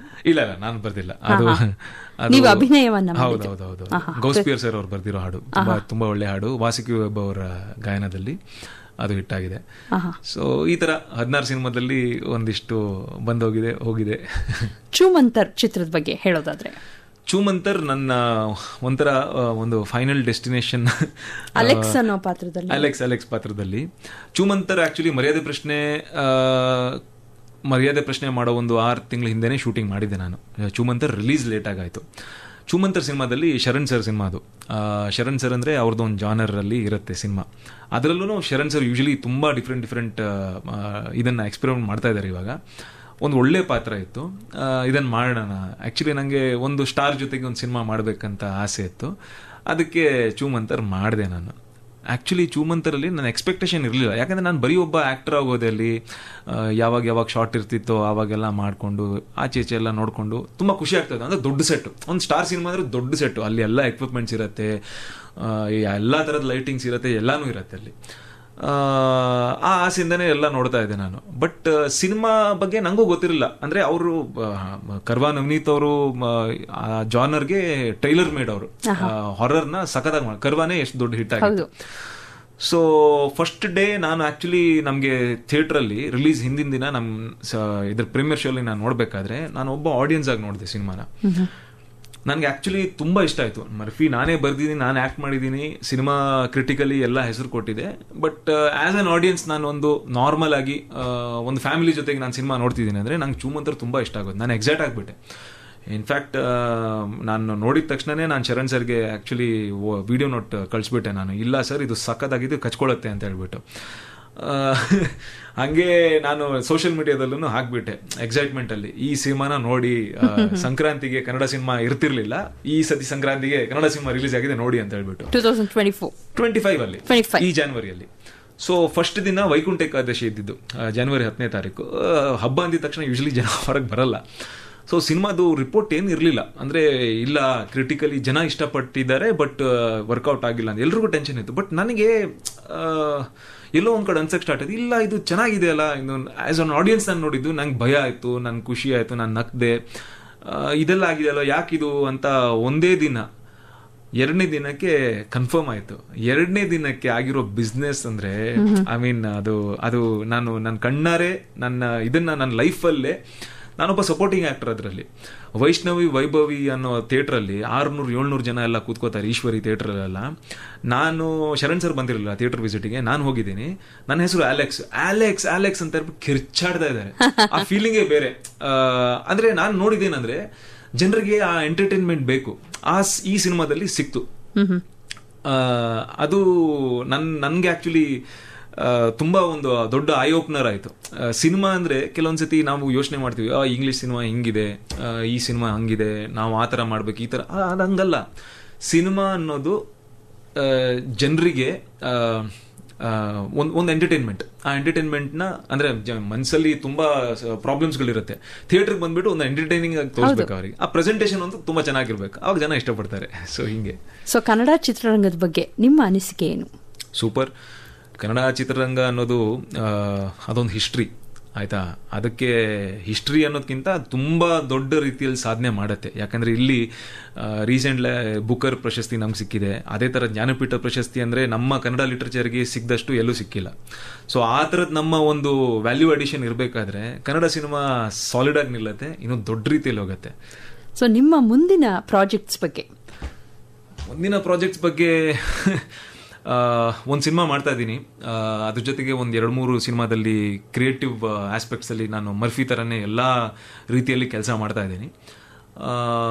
1-2 ಬೇರೆ ಇಂಡಸ್ಟ್ರಿಯಿಂದ ಕೆಲಸ ಸಿಕ್ತು. ಬಟ್ 2 ದಿನ ಒಂದು ಸ್ವಲ್ಪ ಡೈಲಮದಲ್ಲಿದ್ದೆ, ಮಾಡ್ಬೋದಾ ಏನು ಎತ್ತ ಅಂತ ಹೇಳ್ಬಿಟ್ಟು. ಅಂದರೆ ಬೇರೆ ಇಂಡಸ್ಟ್ರಿ ಒಂದು ದೊಡ್ಡ ಅವಕಾಶ ಅಂತ ಅಂದ್ಕೊಂಡೆ ನಾನು. ಬಟ್ ಆನೆಸ್ಟ್ಲಿ ಇವತ್ತಿನ ದಿನಕ್ಕೆ ನಾನು ಇದನ್ನು ಹೇಳಲೇಬೇಕು. ನನ್ನ ತಂಗಿ ಜರ್ಮನಿಗೆ ಹೋದ್ಲು, ಆಯಿತಾ. ನಾನು ಇದೇ ಥರ ನಮ್ಮ ITC ಈ ಥರದೆಲ್ಲ ಕೆಲಸ ಮಾಡ್ತೀನಿ. ನಾನು ಬೇರೆ ದೇಶಕ್ಕೆ ಹೋಗ್ತಾ ಇದ್ದೆ. ನಾನು ಬೇರೆ ದೇಶಕ್ಕೆ ಹೋಗ್ಬಿಟ್ರೆ ನನ್ನ ತಂದೆ ತಾಯಿನ ಯಾರು ನೋಡ್ತಾರೆ? ಸೊ ನನ್ನ ಮನಸ್ಸಲ್ಲಿ ಬಂದಿದ್ದು ಇಷ್ಟೇ, ಇಲ್ಲೇ ನಮಗೆ ಸಿಕ್ಕಾಬಿಟ್ಟೆ ಆಪರ್ಚುನಿಟೀಸ್ ಇದೆ, ಇಲ್ಲೇ ನಾವು ಸಿಕ್ಕಾಬಿಟ್ಟೆ ಆಪರ್ಚುನಿಟೀಸನ್ನು ನಾವು ಕ್ರಿಯೇಟ್ ಮಾಡ್ಬೋದು. ಹಂಗಿದ್ದಾಗ ನಾನು ಸದ್ಯಕ್ಕೆ ಇಲ್ಲೇ ನಾನು ಇರ್ತೀನಿ. ಸೊ ಇಲ್ಲೇ ಇದ್ದು ಇಲ್ಲೇ ಏನಾದ್ರು ಸಾಧನೆ ಮಾಡಬೇಕು ಅಂತ 100% ನಾನು ಕನ್ನಡ ಸಿನಿಮಾದಲ್ಲೇ ಇರ್ತೀನಿ. ಅನ್ಲೆಸ್ ಅಂಡ್ ಅಂಟಿಲ್ ದೊಡ್ಡ ಸಿನಿಮಾ ಅಂದರೆ ಒಂದು ದೊಡ್ಡ ಲೈಫ್ ಬ್ರೇಕಿಂಗ್, ಅಂದರೆ ಒಂದು ಬೇರೆ ಥರ ಒಂದು ಸ್ಪೇಸಲ್ಲಿ ನಂಗೆ ಎತ್ಕೊಂಡು ಹೋಗುತ್ತೆ ಅನ್ನೋ ಥರ ಒಂದು ಅವಕಾಶ ಸಿಕ್ಕಿದ್ರೆ ಆವಾಗ ನಾನು ಯೋಚನೆ ಮಾಡ್ಬೋದು. ಆ ಥರ ಅವಕಾಶ ಸದ್ಯ ಮಟ್ಟಿಗೆ ನನ್ನ ಒಂದು ಪ್ರೊಫೈಲ್ ಏನು ಕ್ರಿಯೇಟ್ ಆಗಿದೆ ಅಲ್ಲಿಂದ ಸಿಗೋತ್ತೋ ಇಲ್ಲೋ ಗೊತ್ತಿಲ್ಲ. ಬಟ್ ಅಲ್ಲಿ ತನಕ ಇಟ್ಸ್ ಅ ಕಾನ್ಷಿಯಸ್ ಎಫರ್ಟ್. ನಾನು ಕನ್ನಡ ಇಂಡಸ್ಟ್ರಿಯಲ್ಲೇ ಇರ್ತೀನಿ. It's a conscious effort. ನಾನು ಇಲ್ಲೇ ಇರಬೇಕಂತ ನಾನು ಡಿಸೈಡ್ ಮಾಡಿದ್ದೀನಿ. ಸೊ ನಮ್ಮ ಕನ್ನಡ ಚಿತ್ರರಂಗಕ್ಕೆ ಸಿಕ್ಕಂತಹ ಅತ್ಯುತ್ತಮ ಪ್ರತಿಭೆಗಳಲ್ಲಿ ಒಬ್ಬರು ಅಂತ ಹೇಳ್ಬೋದು. ನೀವಿಷ್ಟು ಸಿನಿಮಾಗಳನ್ನ ಮಾಡಿದ್ದೀರಾ, ಇಷ್ಟೊಂದು ಕಲ್ತಿದ್ದೀರಾ, ಇನ್ನು ಇಲ್ಲೇ ಇರಬೇಕು, ಏನಾದರೂ ಸಾಧನೆ ಮಾಡಬೇಕು ಅಂತಿದ್ದೀರಾ. ಮುಂದಿನ ನಿಮ್ಮ ಎಲ್ಲ ಯೋಜನೆಗಳು ಖಂಡಿತ ಯಶಸ್ಸನ್ನ ಕಾಣಲಿ ಅಂತ ನಮ್ಮ ಆಕಾಶವಾಣಿಯಿಂದ ಹಾರೈಸ್ತೀವಿ. ನಮ್ಮ ಕಾರ್ಯಕ್ರಮಕ್ಕೆ ಬಂದು ಸಿನಿ ದನಿಗೆ ದನಿಯಾಗಿದ್ದಕ್ಕೆ ನಿಮಗೆ ತುಂಬ ಹೃದಯ ಧನ್ಯವಾದಗಳು ಪ್ರಭು ಮುಂಡ್ಕರ್ ಅವರಿಗೆ. Thank you so much.